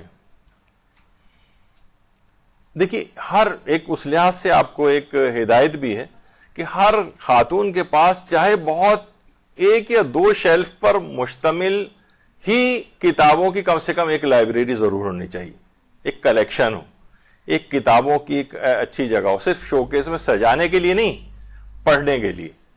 ورنہ کتابوں کے قبرستانوں میں تو جو لائبریریز ہیں اس میں کتابوں کی کتابیں دفن ہیں. ایک چھوٹی سی لائبریری صحیح, بہت سے ایسے افراد ہوتے ہیں کہ اتنی کتابوں سے الرجی ہے. میں اپنے ایک رشتہ دار سے واقف ہوں, کہیں یہ سن نہ لیں کبھی میرا وہ درس, کہ جیسی وہ کتاب کھولتے ہیں ہمیشہ ان کو چھینکیں آنے لگتی ہیں, یعنی اتنی کتابوں سے الرجی. یہ تو خیر چلیں ایک بیماری کے لحاظ سے بھی ہو سکتی ہے, کسی کاغذ سے کسی کو الرجی ہو, لیکن کہ ادھر کتاب اٹھائی تو اس وجہ سے کتاب معاشرے کے اندر ہاتھوں میں بالکل نظر ہی نہیں آ رہی. اور لائبریری جانا یا لائبریری سے استفادہ کرنا تو معاشرے میں نظر ہی نہیں آتا. یہ دیکھیں چین کی ایک یونیورسٹی کی لائبریری کی قطاریں, کسی نے بالکل صحیح اس کے اوپر ایک تھا, وہ میں نے آپ لوگوں کو دکھانے کے لیے نکال لی تھی پوسٹ, کہ ہمارے معاشرے کے اندر اتنی لمبی قطاریں یہ جو ہے نا کسی دربار میں لنگر لوٹنے کے لیے ہوتی ہیں, سینما کا ٹکٹ لینے کے لیے ہمیں نظر آتی ہیں, یا جناب کوئی سیل کہیں لگی ہوتی ہے, یا کسی ہاؤسنگ اسکیم کا کوئی پلاٹ وغیرہ لینے کے لیے اتنی لمبی لائنیں ہم نے دیکھی. کبھی لائبریری کی کوئی لائن ہم نے نہیں دیکھی, کبھی لائبریری کی لائن نہیں دیکھی کسی. تو یہ بھی کسی نے بڑا اچھا کہا ہے کہ لائبریریاں ڈھونڈنے سے نہیں ملتی, ہوٹل پہ ہوٹل کھلتے جا رہے ہیں, اس لیے دماغ سکڑتے جا رہے ہیں اور پیٹ بڑھتے جا رہے ہیں سب کے. تو یہ معاشرے کے اندر ہو رہا ہے. کتابوں کی طرف رغبت ہی نہیں, آپ کو معاشرے کے اندر کہیں نظر ہی نہیں آتا کہ لوگ کتابیں پڑھ رہے ہوں. خواتین کوئی اس انداز سے کہیں کتابیں کہیں لیتی ہوئی نظر آ رہی ہوں. اور جہاں پر دیکھیں جو اس کے شوقین ہوتے ہیں, جو یا افراد کے گاؤں دیہات کے اندر بھی موبائل لائبریریاں, اونٹ کے اوپر کتابیں وہاں بٹھا کے بچوں کو اس انداز سے پڑھایا جا رہا ہے. کتنی جہاں پر سہولیات نہیں ہیں, اونٹوں پہ دیکھیں کتابوں کو لے جا کے, یعنی موبائل لائبریریاں جو اس لحاظ سے ہیں لوگوں نے اس لحاظ سے قائم کی ہوئی ہیں. دیکھیے ایک دفعہ یہی حکیم محمد سعید, اب تو شاید نئی طالبات ان سے واقف نہیں ہوں گی, علم دوست شخصیت تھے معاشرے میں, اور کراچی میں قتل کر دیا گیا تھا ان کو. تو ہمدرد کے جو تھے, اور ہمدرد یونیورسٹی کے چانسلر بھی تھے خود, انہوں نے کتنی یونیورسٹیاں وغیرہ بھی قائم کی تھی. تو حکیم محمد سعید نے ایک دفعہ ایک لائبریری قائم کی, اور اس میں ایک شاعر تھے انور شعور صاحب, ان کو افتتاح کے لیے بلایا. انور شعور نے دیکھا کہ ان کی کتابیں تو بہت زیادہ ہیں, کہا یہ اتنی کتابیں آپ کیسے جمع کر لیتے ہیں؟ تو انہوں نے کہا اس میں, حکیم سعید نے کہا اس میں میرا کوئی کمال نہیں ہے, یہ کمال ان افراد کا ہے جو کتاب بینی کے بڑے رسیہ ہوتے ہیں, مطالعے کے شوقین ہوتے ہیں. ان کے مرنے کے بعد ان کی ناخلف اولادیں ان تمام کتابوں کو جو ہے وہ کباڑیے کو بیچ دیتے ہیں. وہ کباڑیے جو ہیں ان کو لے کر جو ہے وہ فٹ پاتھوں کے اوپر وہ کتابیں آ جاتی ہیں, اور ان فٹ پاتھوں سے اٹھا کر میں آ کر لائبریری کے اندر لگا دیتا ہوں. میرا کوئی خاص کمال نہیں. ہم کتنے افراد کو دیکھتے ہیں معاشرے کے اندر کہ ادھر اس کا انتقال ہوا کسی شخص کا, اور سوئم کے بعد ہی پرانی بوسیدہ کتابیں جو ان صاحب کی تھیں وہ سب لا کے ہم مدرسے میں ڈھیر کر دیتے ہیں. ہمیں اکثر کہنا پڑتا ہے کہ بھائی اس طرح کی چیزیں, پھٹی ہوئی کتابیں, بس وہ چاہتے ہیں کسی طریقے سے ایک کباڑ یہاں سے, یعنی معاذ اللہ یہ جو دینی کتابوں کی بات کر رہا ہوں, عام کتابیں نہیں, دینی کتابوں کو کباڑ کی طرح سے نکال کے پھینکا جاتا ہے. تو یہ بڑا کلمیہ ہے معاشرے کے اندر. اب تو یہ جب سے یہ نحوست آئی ہے ہمارے اس لحاظ سے, تو یہ موبائل فونوں کے ہاتھ میں, اب تو لوگ پہلے تو پھر بھی کوئی کتاب پڑھ لیتے, تب تو کتاب ہاتھوں میں نظر ہی نہیں آتی. اور اس طرح سے کتابیں جو ہیں بالکل بے قیمت سی ہو کر رہ گئی ہیں, اور بس یہ ادھر ادھر کباڑی کی دکانوں پر یا. تو ان کتابوں کا اس لحاظ سے بڑا احترام کرنے کی ضرورت ہے, لائبریریوں کو دوبارہ بسانے کی ضرورت ہے. مغربی ممالک میں بعض اوقات ہم دیکھتے ہیں کہ بہت سے چھوٹے چھوٹے بچے بھی بعض اوقات کتابیں پڑھتے ہوئے نظر آتے ہیں. ایک صاحب نے دیکھا, ایک دفعہ میٹرو میں کہیں سفر کر رہے تھے, تو دیکھا کہ ایک بچہ جو ہے وہ بیٹھا کتابیں پڑھ رہا ہے, اور ماں بھی اس کی کتاب پڑھ رہی ہے. تو بڑے حیران ہو, ایک دفعہ پوچھ لے کہ بھائی اس عمر میں تو بچوں کے ہاتھوں میں موبائل فون ہوتا ہے, یہ آپ نے کی, آپ کا بچہ, آپ نے کیا ایسا کیا ہے کہ یہ اس کے ہاتھ میں کتاب آ گئی؟ تو انہوں نے کہا دیکھیں ہم نے کچھ بھی نہیں کیا ہے, بچے بڑی بڑی تقریریں نہیں سنتے آپ سے, یہ صرف ہماری نقالی کرتے ہیں اپنے والدین کی. اگر یہ ماں اور باپ کے ہاتھ میں کوئی کتاب دیکھیں گے تو خود بھی اس کی نقل کرتے ہوئے پڑھنے کی کوشش کریں گے. اب جو ہے وہ باپ جو کبھی کتاب ہاتھ میں نہیں اٹھاتا, وہ ڈنڈا لے کے بچے سے کہہ رہا ہوتا ہے پڑھو, یا ماں بھی اس طرح سے کہہ رہی ہوتی تو بچہ کب پڑھے گا؟ وہ باپ کو کبھی کتاب اٹھاتے ہی نہیں دیکھتا ہے. جو والدین جو ہر وقت ان کے ہاتھوں میں کتابیں نظر آتی ہیں، ہمیں معاشرے کے اندر ہمیں نظر آیا کہ ان کی اولادیں بھی لا محالہ ان کے ہاتھ میں کتابیں ضرور ہوتی ہیں. جب ایک بات کہی جاتی ہے، اس کا کوئی منفی مطلب نہ لے، کہا جاتا ہے کہ خواہ مطالعہ غیر معیاری ہو لیکن مطالعے کا انسان کو عادی ہونا چاہیے. ہو سکتا ہے غیر معیاری مطالعہ مثلا ڈائجسٹ پڑھے جا رہی ہیں، اب کہانیوں کی کتابیں پڑھی جا رہی ہیں، تو خواہ ابھی بظاہر غیر معیاری لیکن یہ مطالعے کی عادت رہی تو یہ تبدیل ہو کے اچھی کتابوں کی طرف چلا جائے گا. میں نے اس لحاظ سے میں ایک اب ذاتی ایکسپیرینس بتاؤں کہ میں جب بچپنے کے زمانہ تھا، ہمارے محلے میں بھی جو کہانیوں کی کتابوں کی لائبریری وغیرہ ہوتی تھی، وہاں سے کتاب ایشو کروا کے لاتے تھے، تو اکثر میں وہ ناولس اور وہ جو تھے تقریباً 10 ناول ایک ساتھ لے کے آتا تھا. فاسٹ ریڈنگ کی بھی عادت ہو گئی تھی، اور 1 یا 2 دن کے اندر پڑھ کے وہ 10 کتابیں جو ہیں وہ ناول جو ہوتے تھے اس زمانے، بچپن کی بات بتا رہا ہوں بالکل، تو وہ پڑھ کے واپس کر دیتا. اس سے کیا ہوا کہ آپ کی نئے یعنی چیزوں کی صلاحیت بھی بڑھتی ہے. ورنہ آپ تو عام طور پہ کسی کو کتاب دیتے ہیں تو کہتے ہیں اتنی مشکل چیز ہے تو ہمیں سمجھ میں ہی نہیں آ رہی کیا لکھا ہوا ہے. دینی کتابیں ہر لائن کے اندر اٹک رہیں گے اس کے معنی کیا ہیں. اس وجہ سے کتب بینی کی عادت ہی نہیں. اب ہاتھ میں بہار الانوار پکڑا دی تو اس کو سمجھ میں ہی نہیں آ رہا کسی میں پڑھوں کیسے، سمجھ میں ہی نہیں آ رہا کہ یہ الفاظ کیا لکھے ہوئے ہیں. تو یہ کتابوں کا مطالعے کا عادی ہو اگر بچہ شروع سے، تو یہ پھر آگے چل کر یہ عادت بنے گی اور بالآخر وہ بہتر اور اچھے مطالعے کی طرف بھی جائے گا. اب دیکھیں یہاں پر بھی یہ مدرسے کی لائبریری ہے، آپ کی چھوٹی سی لائبریری ہے اگر چاہیے. اب یہاں پر یہ سب سے زیادہ ویران ایریا یہی ہے. یہاں ماشاءاللہ آپ کی اتنی بڑی کلاس ہے لیکن یہاں پر اس کے بعد رجحان ہی نہیں ہے. یہاں پر جب تک کیسٹس موجود تھے، ایسے ایسے بڑے بڑے علماء کے ایسے ایسے عنوانات پر یہاں پر کیسٹس موجود ہیں، سی ڈیز موجود ہیں. اور اب تو جب سے کتابیں اور یہ بھی یہاں پر موجود ہیں، لیکن یہ کہ جب سے یہ والا زمانہ آ گیا ہے اب لوگ ظاہر سی ڈی وی ڈی بھی نہیں دیکھتے ہیں، کیسٹس پلیئر تو رہے ہی نہیں گھروں میں. تو اب لیکن اب کم سے کم یوٹیوب موجود ہے، ویمیو موجود ہے، انسٹاگرام ہو، ٹویٹر ہو، فیس بک ہو، انگریزی پیجز بھی ہیں مدرسے کے، اردو پیجز بھی ہیں، اور ٹیلی گرام ہے. اور ہر کوئی میڈیم ایسا نہیں جس کے اوپر یہ سب چیزیں موجود نہ ہوں، لیکن اس کے باوجود بھی کوئی حاصل کر کے ہمیں نظر نہیں آتا. بلکہ اب تو خالی یہ نہیں، کوئی عذر باقی نہیں چھوڑا ہے. واقعتاً دیکھا جائے کہ اب ٹھیک ہے کوئی شخص مدرسہ نہیں آ سکتا نا، اپنی بہت ساری چیزیں گنوائے گا. ہم نے ڈسٹینس لرننگ پروگرام بھی شروع کر دی. آپ انرول ہو جائیں، آپ کے خود بخود موبائل فون کے اندر تمام درس وغیرہ ہفتے وار پابندی کے ساتھ آئیں گے. آپ ان کا سنیں، اچھی طریقے سے ان کو پڑھیں، اس کے بعد نیکسٹ ویک کے پھر درس آ جائیں گے. اور ایک خاص ترتیب کے ساتھ علم دین انسان گھر پہ بیٹھے حاصل کرنا چاہے تو حاصل کر لے. کتنے افراد ہیں جو دیگر ملکوں میں یہاں سے ہزاروں لاکھوں میل دور بیٹھے ہوئے ہیں اور پابندی کے ساتھ اپنے مطالعہ چیزیں جو ہیں وہ بڑھاتے جا رہے ہیں. تو کوئی عذر باقی نہیں ہے. آپ نہیں آ سکتے تو کوئی بات نہیں، مدرسہ آپ کے گھر میں پہنچ جائے گا، آپ کے ہاتھ میں مدرسہ آ جائے گا، آپ جائیں اس کے اندر جا کر پڑھائی کریں اپنی. تو بہرحال یہ اس طرح سے چیزیں. تو دیکھیے آپ کو تو کتنی آسانی اور سہولت ہے، لیکن یہاں تک روایتوں میں ہے کہ اتنا دور بھی سفر کرنا پڑے، چاہے خواہ چین کیوں نہ جانا پڑے. ایک مثال کے طور پر بات کہی، یعنی اتنے لمبے چوڑے سفر بھی کرنا پڑے. لوگوں ایک ایک حدیث کو لینے کے لیے ملکوں سفر کرتے تھے. آج جو ہے ہر چیز موجود ہے، ہر حدیث کی کتاب آپ کے ہاتھ میں موجود ہے، ہر فقہ کے مسئلہ آپ کے ہاتھ میں موجود ہے. علم کی اہمیت.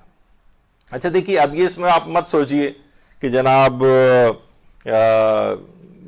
گھر کے اتنے کام ہوتے ہیں کیسے نکلیں. یہ بھی علماء، یہ آیت اللہ نوری حمدانی، یہ سبزی لینے بھی نکلتے ہیں، گھر میں بھی لے کر آتے ہیں، گھریلو کام کاج بھی بعض اوقات ہمارے جو علماء اس لحاظ سے کرتے نظر آ رہے ہوتے ہیں. اس بزرگی کے عالم میں بھی یعنی علم دین کی حاصل کرنا اور تبلیغات کے ساتھ ساتھ یہ والے سارے کام بھی ان کے ساتھ بھی ایسے سب چل رہے ہوتے ہیں. یہ آیت اللہ حائری ہیں، گھر کے مختلف کھانا پکانا ہے، چیزیں ہیں، یہ اس کے اندر بھی اپنے جو ہے ہاتھ کو بٹاتے ہیں. امام خمینی بھی اس انداز سے گھریلو کاموں کو کیا کرتے تھے. تو یہ تو علماء کے ساتھ بھی ہیں. اور خالی یہی نہیں، ملنا ملانا بھی ہوتا ہے. آیت اللہ ابراہیم ابینی مثلا بیمار ہوئے، آیت اللہ شبیری زنجانی ان کے پاس مرجع ہیں، ان کو عیادتوں کے لیے بھی جانا پڑتا ہے، ڈیلیگیشن سے بھی ملاقاتیں کرنا پڑتی ہیں، بے شمار چیزیں ہیں.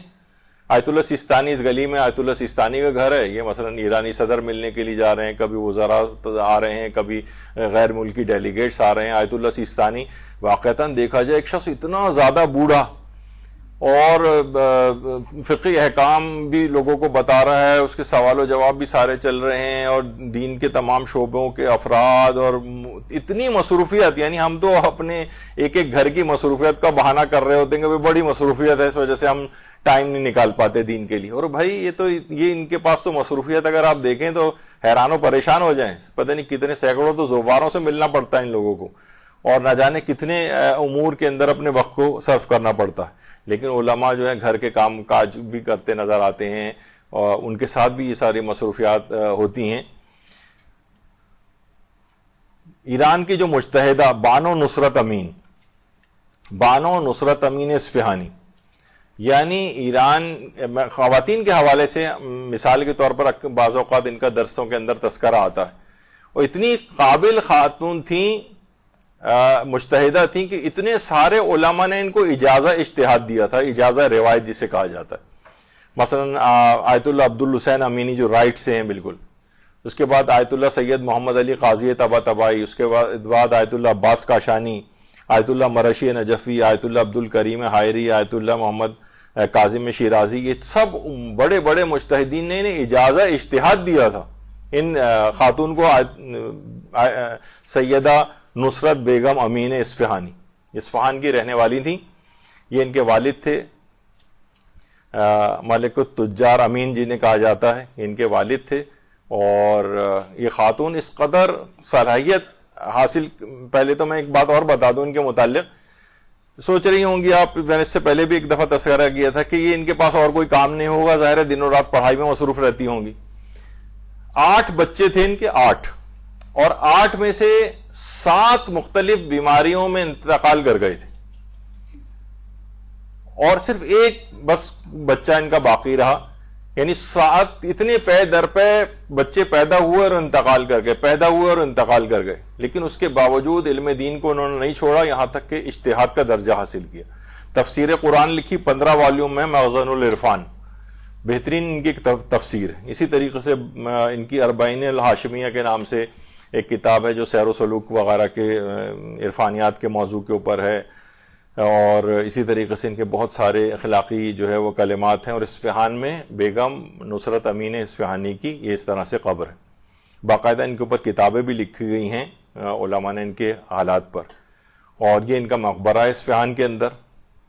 اور ایک خاص طریقے سے یہ مقبرہ جو ہے وہ بنایا گیا ہے، اور بالکل چادر کی شکل کا، جس طریقے سے ایک عورت چادر پہن کے جس طرح سے نظر آتی ہے، اس طرح سے ان کا یہ مقبرہ ہے. اور آیت اللہ حسین مظاہری نے ان کی نماز جنازہ پڑھائی تھی. بہت علمی لحاظ سے بہت بڑے مقام کے اوپر، اور ایک دینی مدرسہ بانو امین کے نام سے جو ہے وہ تہران کے اندر قائم بھی کیا گیا ہے. اللہم صلی علی محمد و آل محمد. تو کیا ہوا کہ اپنے وقت کو لگایا، اپنے وقت کو ضائع نہیں کیا، اور وہی عمر پائی جس طریقے سے ایران کی ایک ایوریج عورت کی جو جس لحاظ سے عمر ہوتی ہے، اور بھرپور طریقے سے اجتہاد کا درجہ تک حاصل کیا بانو امین اصفہانی نے. یہاں تک کہ بڑے بڑے علماء اور مراجع بھی بہت سے خواتین کے مسائل کے سلسلے میں ان سے رجوع فرماتے تھے. تو درس قرآن وغیرہ بھی دیا کرتی تھیں. اور آج بھی ایران کے اندر اگر آپ دیکھیں مختلف جو ائمہ کے روضے ہیں، یا یہ معصوم قم کا روضہ آپ کے سامنے یہاں پر، سلام اللہ علیہ، اللہم صلی علی محمد و آل محمد.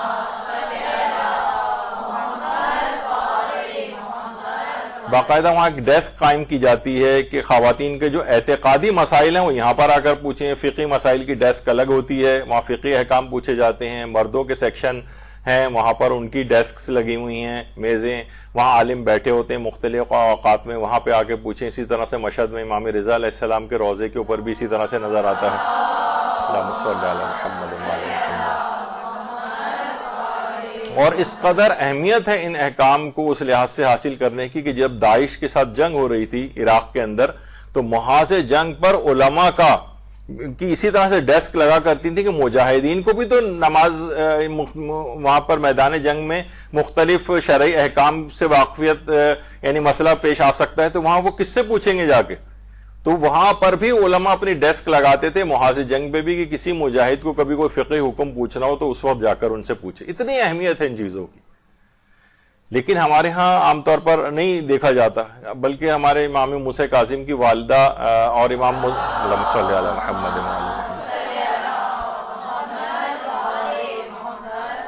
اور حضرت معصومہ قم سلام اللہ علیہ کی جو والدہ، ان کی علمی عظمت اتنی بیان کی جاتی ہے کہ اتنی عالمہ و فاضلہ تھیں کہ چھٹے امام نے عورتوں کو حکم دیا تھا کہ ان کی زوجہ حمیدہ سے شرعی احکام سیکھیں۔ تو شیخ عباس قمی بھی فرماتے تھے کہ وہ عالمہ اور فقیہہ تھیں، اور چھٹے امام نے حج کے بعض مسائل کے لیے عورتوں کو اپنی زوجہ سے دریافت کرنے کا حکم دیتے تھے۔ یعنی ائمہ کی یا ازواج اور ان کی بیویاں تک علمی اعتبار سے اتنی کیلیبر کی ہوتی تھی کہ امام معصوم کہہ رہے کہ اس سے دریافت کرو، کتنی اہمیت کی بات ہے۔ تو علمی مقام اس انداز سے حاصل کرنا چاہیے۔ کتنی سہولیات اب دیکھیں یہاں پر مدرسے میں بچوں کے لحاظ سے ہیں، لوگ پھر بھی اس طرف متوجہ نہیں ہوتے کہ بچوں کو اتنی سہولیات ملنے کے باوجود بھی یہاں پر بھیجیں۔ اسی طریقے اور جگہوں کے اوپر آپ دیکھیں ان کے پاس پڑھنے کی بھی جگہ نہیں ہے، حتیٰ کہ جو یہ ریفیوجی کیمپس وغیرہ ہوتے ہیں، اور یہ بھی چیز کہی جاتی ہے کہ چاہے دنیا میں کتنی جنگیں کیوں نہ چل رہی ہوں، جنگ کے زمانے میں بھی سکول بند نہیں ہونے چاہیے۔ یہاں پر ایک نحوست اس لحاظ سے آتی ہے کہ ذرا سی کوئی بیماری پھیلی اور ایک بس اسکول تمام بند کر دی، چاہے ان کے اندر بیماری ہو یا نہ ہو۔ جنگوں تک کے اندر کہا جاتا ہے کہ اسکول بند نہیں ہونے چاہیے۔ بچوں پر اتنے زیادہ اسکول بند ہونے سے نفسیاتی ان کے اوپر عوارض لاحق ہوتے ہیں کہ ان کا اسکول سے رشتہ نہیں چھوڑانا چاہیے۔ تو بہرحال لوگوں کے پاس نہیں ہے، لیکن اس کے باوجود بھی آپ دیکھیں کہ نہ ان کے پاس کوئی جگہ ہے نہ کچھ ہے، حتیٰ کہ پہاڑی دروں تک کے اندر وہاں پہ بیٹھ کے بھی جو ہے نا اتنے ان کے پاس وسائل نہیں ہیں، لیکن پھر بھی اسکول چلائے جاتے ہیں۔ اور علم دین حاصل کرنے کے لحاظ سے بھی جس کو شوقین ہو نا، تو پھر وہ جگہیں اور پرشکو عمارتیں وغیرہ نہیں دیکھتا ہے۔ تو بچوں کو دیکھیے ابھی سے ہی عادی بنایا جائے عبادت کا۔ بچہ کوئی بھی ہوتا ہے تو جناب وہ نماز جماعت کا عادی ہو گیا تو اپنے کھلونوں کو پیچھے رکھ کے ان سب مقتدی بنا دیے اس نے، اور یہ ابھی سے دیکھیے یہ سب چیزیں بنتی ہیں، عادی ہو جائے، بیمار بھی ہو جائے کہ اگر مجھے نماز پڑھنی۔ میں نے ایک دفعہ بتایا بھی تھا کہ جناب یہاں بچے جو بہت سے مدرسے آنے کے عادی ہو گئے ہیں، پتہ چلا پاؤں میں فریکچر ہوا ہے، پلاسٹر بندھا ہوا ہے، والدین گود میں اٹھا کے لا رہے ہیں کہ کسی صورت ماں کو تیار نہیں ہو رہا، کہہ رہے نہیں مجھے لازمی مدرسے جانا ہے، ہاتھ ٹوٹا ہوا ہے لے کر آ رہے ہیں اس کو گود میں اس طرح سے اٹھا کے۔ تو یہ بچے اس انداز سے ان کے اندر ایک عشق ڈیولپ ہو جاتا ہے۔ یہ والا طریقہ کا ظاہر ہے جسے کہا جاتا ہے کہ فادر آف دی ایئر یہ ہے کہ گن پوائنٹ پہ تو کوئی کسی کو نہیں پڑھا سکتا ہے، زبردستی کی جا رہی ہے پڑھو نہیں، اس طرح سے کوئی نہیں پڑھے گا، بٹھا دیں گے زور زبردستی کر کے بیٹھ جائے گا، لیکن کوئی صلاحیت اس طرح سے وہ حاصل نہیں کر سکے گا۔ اور امام فرماتے تھے ہمارے ساتویں امام امام موسیٰ کاظم علیہ الصلوۃ والسلام،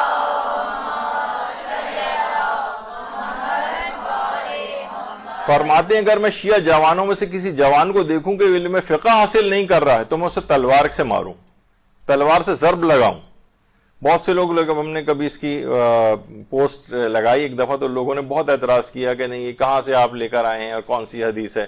تو یہ کتاب علم و حکمت جو ہے آیت اللہ ریشہری کی جو ہے اس کی جلد نمبر 2 صفحہ 1401 میں یہ حدیث جو ہے وہ موجود ہے، اس کا اردو ترجمہ بھی میزان حکمت میں، کہ اگر میں شیعہ جوانوں میں سے کسی جوان کو دیکھوں کہ وہ علم فقہ حاصل نہیں کر رہا ہے تو میں اس تلوار سے اس کو ضرب لگاؤں۔ بہار الانوار کی بھی 78ویں جلد کے اندر، یعنی امام اس کی مذمت کرنا چاہ رہے ہیں۔ یہ نہیں کہ بس وہ نہیں علم فقہ نہیں حاصل کر رہا تو فوراً اسے قتل کر دیں، مقصد ہے کہ مذمت بیان کی جا رہی ہے اس چیز کی کہ اس قدر ہے کہ یعنی تم قابل سزا ہو، تم سزا کے قابل ہو کہ تم اس کے باوجود علم دین حاصل نہیں کر رہے ہو، جو خدا نے واجبات اور حرام کی پابندیاں تمہارے اوپر لگائی ہیں تم اس کے باوجود حاصل نہیں کر رہے، اتنی سب چیزیں مل بھی رہی ہیں آپ کے۔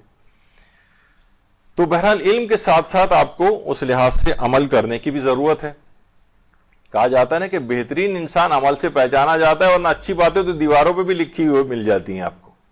اصل تو چیز یہ کہ آپ کے عمل سے اس کا اظہار ہونا چاہیے۔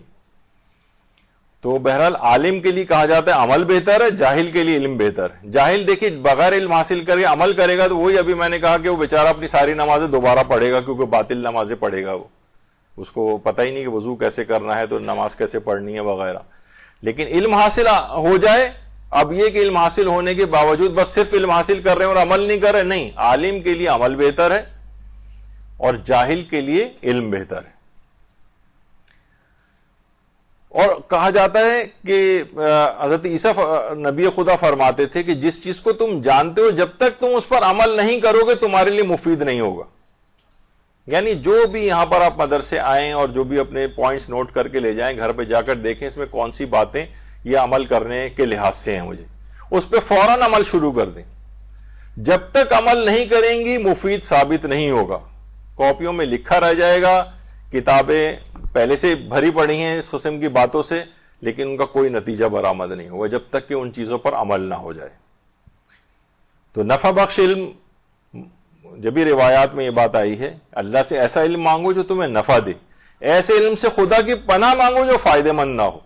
ایسا نہ ہو کہ ایسے چیزوں سے, یعنی بس کیا ہے کہ جب بس مجھے بی اے کرنا ہے تو بس مجھے ایم اے کرنا ہے, یعنی بے فائدہ دیکھا جائے وہ بعد میں ابھی آپ امتحان دے کر فارغ بھی ہوئے ہیں, یعنی ہم نے ایسے بھی یقین جانیے کہ پوزیشن ہولڈر جو ہیں دیکھیں گے جب ان سے پوچھا گیا کہ کون سے سبجیکٹس کا امتحان آپ نے دیا ہے تو وہ ان سبجیکٹ سے نام تک نہیں بتا سکے, اٹک گئے. ایک دو کے بعد انہیں یاد ہی نہیں آ رہا کہ کون سے سبجیکٹس کا امتحان دیا تھا, اور کسی طریقے سے سفارش وغیرہ لگا کے پوزیشن تک لے لی تھی. تو بے فائدہ علم کا کوئی فائدہ نہیں, یعنی اس کا کوئی علم بے فائدہ ہے آپ کے لیے, اس کا آگے چل کے بھی کوئی فائدہ آپ کو نہیں ملے گا. ہاں, علم کے ساتھ کم عمل بھی زیادہ ہے اور علم کے بغیر زیادہ عمل بھی کم ہے. یعنی یہ کہ بہرحال انسان علم تو حاصل کرنا بالکل لازمی ہے, اور اس کے ساتھ ساتھ عمل بھی ضروری ہے. تو علم کے ساتھ اپنے عمل کو بھی بڑھانا ہے. اور جب بھی کہا جاتا ہے علم اور عمل کی مثال وہ چراغ سے دی جاتی ہے نا, کہ جب چراغ کو آپ لے کے چلیں گے, جتنا آپ آگے لے کے چلیں گے, قدم بڑھائیں گے, اتنی روشنی ہوگی, جہاں رک جائیں گے وہاں روشنی بھی رک جائے گی. تو ہم یہ دیکھتے ہیں کہ اگر عمل آگے نہیں ہے, چراغ کو لے کے ایک جگہ پہ آپ کھڑے رہیں اور اس کے ساتھ عمل یعنی چلنا نہ ہو, تب تک وہ روشنی آگے نہیں بڑھے گی. تو وہی والی مثال یہاں پر بھی آتی ہے. اور عالم وہی ہے کہ جو کہ علم کے مطابق عمل کرے, اور عمل کوئی ہمارا درست ہو نہیں سکتا جب تک کہ ہمارے پاس صحیح طور پر علم نہ ہو. اچھا, اب یہ علم بعض اوقات صرف زبان تک نہ رہ جائے, یہ آپ کے اعضاء و جوارح سے ظاہر ہونا چاہیے. نیکی آپ کی نظر آنا چاہیے. لوگ کہیں ہاں واقعی دیکھیں پہلے مدرسے نہیں جاتی تھی تو اس طرح کی تھی, اب اس مدرسے جانے سے کتنا فرق پڑ گیا اس کے اوپر. مجالس بھی ہماری ایسی ہونا چاہیے کہ لوگوں کے اندر ایک تبدیلی نظر آئے. ایک عالم نے بہت اچھا کچھ عرصے پہلے کہا نا, لوگ 40-50 سال تک جو ہے وہ مجلسیں سنتے رہتے ہیں بے شمار, اور اس کے بعد بھی یعنی کوئی تبدیلی نظر نہیں آ رہی. یہ کیا آخر ایسی چیز ہو گئی؟ تو عمل میں بہتری نظر آنی چاہیے علم کے ساتھ ساتھ. خدا سے قریب ہوتا نظر آنا چاہیے کہ ہاں جناب ہم خدا سے قریب ہو رہے ہیں, آگے بڑھ رہے ہیں ہم. تو اہل علم اسی وقت کہا جائے گا آپ کو. دیکھیں, علم کو کہا جاتا ہے کہ علم عمل کو ہمیشہ آوازیں لگاتا ہے. علم عمل کو آوازیں لگاتا ہے. یہ بھی بڑی اچھی کسی نے بات کہی ہے کہ دنیا کا اگر آپ یہ سمجھتے ہیں کہ آپ کے پاس دنیا کا بہترین مذہب ہے اور سب سے صحیح عقیدہ آپ کے پاس ہے, تو پھر آپ کو بہترین عمل کر کے بھی دکھانا چاہیے. یہ آپ کی ذمہ داری ہے. اگر آپ بہترین عمل دکھانے میں ناکام ہیں تو اپنے عقیدے کا پرچار کرنا چھوڑ دیں, کیونکہ جو عقیدہ آپ کو نہیں بدل سکیا وہ کسی دوسرے کو کیا بدلے گا. آپ نے خود ہی اپنے آپ کو تبدیل نہیں کیا ہے. تو ہمیشہ اپنے ذات سے اس کی ابتدا کریں. ہمیشہ ہم کیا کرتے ہیں, طالب علم کیا کرتا ہے, طالب علم سے پوچھیں کہ تم کیوں علم حاصل کرو, کہے گا کہ میں لوگوں معاشرے میں تبلیغ کروں گا, میں معاشرے کو سدھاروں گا. یعنی اس کا مطلب یہ ایک عالم کا جملہ بڑا اچھا ہے, اس کا مطلب ہے شروع ہی سے اس نے مقتدی اور رہنما بننے کی ٹھان لی. او بھائی, آپ کو پہلے اپنے آپ کو ٹھیک کرنا ہے. آپ اسے ہی کہنا چاہیے تاکہ میں اپنے نفس کی اصلاح کر سکوں, اپنے آپ کو بہتر کر سکوں. اس سے پوچھ بھی رہے ہیں تو یہ ڈائریکٹ کیا کرتا ہے, چھلانگ لگا کے معاشرے پہ پہنچ جائے, مجھے دوسروں کی اصلاح کرنی. تو بہرحال یہ کہ انسان پہلے اپنی اصلاح کرے پھر دوسروں کی کرے, پھر ورنہ پتہ چلا عقیدے کی اپنی پرچار کر رہا ہے, عمل ساتھ میں نہیں ہے. جو عقیدہ تم کو بدل نہیں سکا وہ دوسروں کو کیا بدلے گا. تو بہرحال آخرت کو دفع کرنے والے علوم سے بھی انسان اپنے آپ کو جو ہے وہ بچانا چاہیے. اچھا, اب بہت ساری چیزیں عمل کے اعتبار سے, بہت ساری چیزیں ایسی ہیں کہ حجاب آپ کو بہت اچھا یہاں پر کرنا ہے, اور تقریباً سارے مراجع نے کہا کہ عورت کے لیے بہترین حجاب وہ سیاہ رنگ کی چادر ہے. اور بھی ظاہر ہے یہ کوئی یونیفارم نہیں ہے، لیکن بہرحال سب سے اچھا اور مناسب جو اس کے لیے حجاب ہے عورتوں کے لیے وہ سیاہ چادر کو تمام علماء نے قرار دیا ہے. امام خمینی کی تینوں بیٹیاں امام خمینی کی، ان میں سے اکثر پی ایچ ڈی تک دنیاوی لحاظ سے انہوں نے کیا ہوا ہے اور مکمل حجاب اسلامی میں. زہرا مصطفی، فریدہ مصطفی، صدیقہ مصطفی، امام خمینی کی تینوں بیٹیاں. اور اس کے باوجود یعنی پردے اور حجاب کے حوالے سے کہوں، یہ خاتون وہ ہے کہ جس نے عراق میں جنگ میں اپنے 8 بیٹوں کو کھویا ہے. 8 بیٹے اس کے شہید ہوئے ہیں. ان کی تصویریں دیکھ دیکھ کے یہ خاتون روتی ہے اور عمر کے اس حصے کے اندر ہے کہ اس پہ شاید حجاب بھی ساقط ہو، لیکن اس کے باوجود اتنا زبردست حجاب. آپ دیکھتے ہیں فلسطین وغیرہ کے اندر بھی جب بمباری ہوتی ہے، عورتیں ادھر سے ادھر بھاگ رہی ہوتی ہیں، کسی ایک کے حجاب کے اندر آپ کو جو باحجاب خواتین ہیں حجاب میں کوئی کمی نظر نہیں آتی.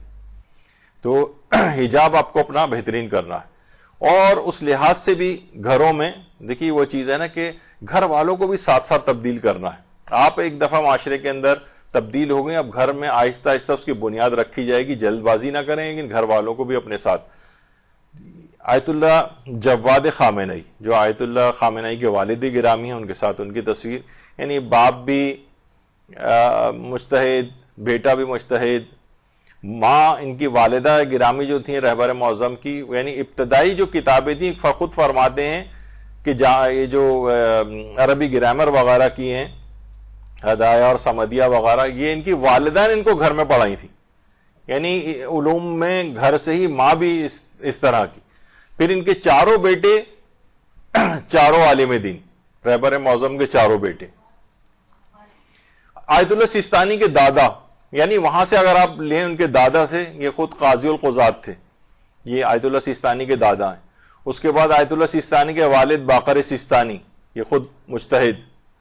اور یہ ان کے بھائی ہیں آیت اللہ سیستانی کے محمود سیستانی، جن کا 30-31 سال پہلے خیر انتقال ہو چکا، یعنی بھائی بھی ایسے ہی.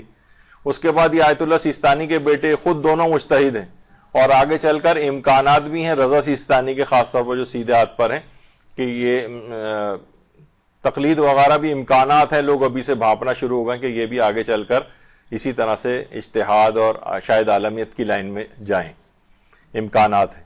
اور پھر ان کے آیت اللہ سیستانی کے پوتے، یہ خود دونوں جو ہیں یہ بہت علمی لحاظ سے بھی اور اتنے زبردست پوزیشن ہولڈر تھے کہ عراق کی تمام یونیورسٹیز نے کہا تھا کہ ہمارے پاس آ جائیں، لیکن انہوں نے کہا نہیں، اب ہم اپنے والد اور اپنے اجداد کے سیرت اور ان کے نقش قدم پہ چلیں گے اور علم دین ہی میں ہم لوگ آگے بڑھیں گے.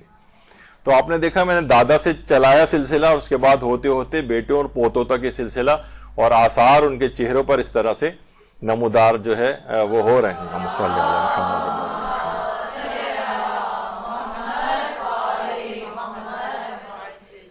آیت اللہ زگزکی، یعنی عمل کے اعتبار سے اس کو پھر عمل کر کے بھی دکھا رہے ہیں. نائجیریا میں انہوں نے بھی اپنے سارے شہادتیں پیش کی، اپنے بیٹے شاید ایک آدھی کوئی ان کا باقی بچا ہے، اولادوں میں سے شاید ایک بیٹی باقی بچی، باقی سب جو ہے وہ اس لحاظ سے شہید ہو چکے ہیں. اچھا ایران میں بھی آپ دیکھیں خواتین ہیں وہاں پر، یعنی علم کو حاصل کرنا اور سب کچھ. ابھی بھی دیکھیں یہاں پر ہم ایک لحاظ سے معاشرے کے اندر کتنی بیماری پھیلی ہوئی ہے، لیکن یہاں پر لوگ پرواہ بھی نہیں کر رہے ہیں. وہاں پر یہ نہیں کہ مجالس کا سلسلہ روکا انہوں نے، مجالس ہوئی لیکن ایک خاص ڈسٹینسنگ سے خواتین بیٹھی ہوئی ہیں اور گلوز بھی پہنے ہوئے ہیں، ماسک بھی پہنے ہوئے ہیں، لیکن دور دور بیٹھ کے بھی انہوں نے اسی طرح سے عزا کا سلسلہ باقی رکھا. حتیٰ کہ گلیوں محلوں تک کے اندر، ظاہر بند کمروں کے اندر نہیں ہو سکتی تھی تو روڈوں پر کرسیاں رکھ کر بیٹھ گئے، اور اس طرح سے مجالس. یعنی علم آ جانے کے بعد انسان سویلائز ہوتا ہے، علم آ جانے کے بعد انسان جو ہے نا اس کو عمل کر کے معاشرے کے اندر اس انداز سے دکھاتا ہے. تو معاشرے کے اندر ہر شخص کو چاہیے کہ وہ علم حاصل کرے اور اس کے مطابق عمل کرے. باتیں بہت زیادہ ہیں ابھی، لیکن ایک ظاہر ہے کہ ایک وقت تک اس کو چلانا ہے، روکنا ہے. اور اس کے بعد کیونکہ آج کا دن ایسا ہے کہ اس دن 17 ربیع الاول ہونے کے حوالے سے میلاد وغیرہ بھی ہوگا یہاں پر، تو اس کا بھی آپ لوگوں کو وقت دینا ہے تاکہ ایک جوش ایمانی بھی پیدا ہو. علم کا رستہ تو آپ کو پتہ چل گیا، انشاءاللہ آپ اس کو جاری و ساری رکھیں گی، اور لیکن اس کے ساتھ ساتھ اپنے آپ کو جوش ایمانی بھی اپنے اندر پیدا کرنا ہے تو میلاد کا سلسلہ بھی انشاءاللہ آپ لوگ اب جاری رکھیں گے. وصلی اللہ علی محمد وآلہ الطیبین الطاہرین.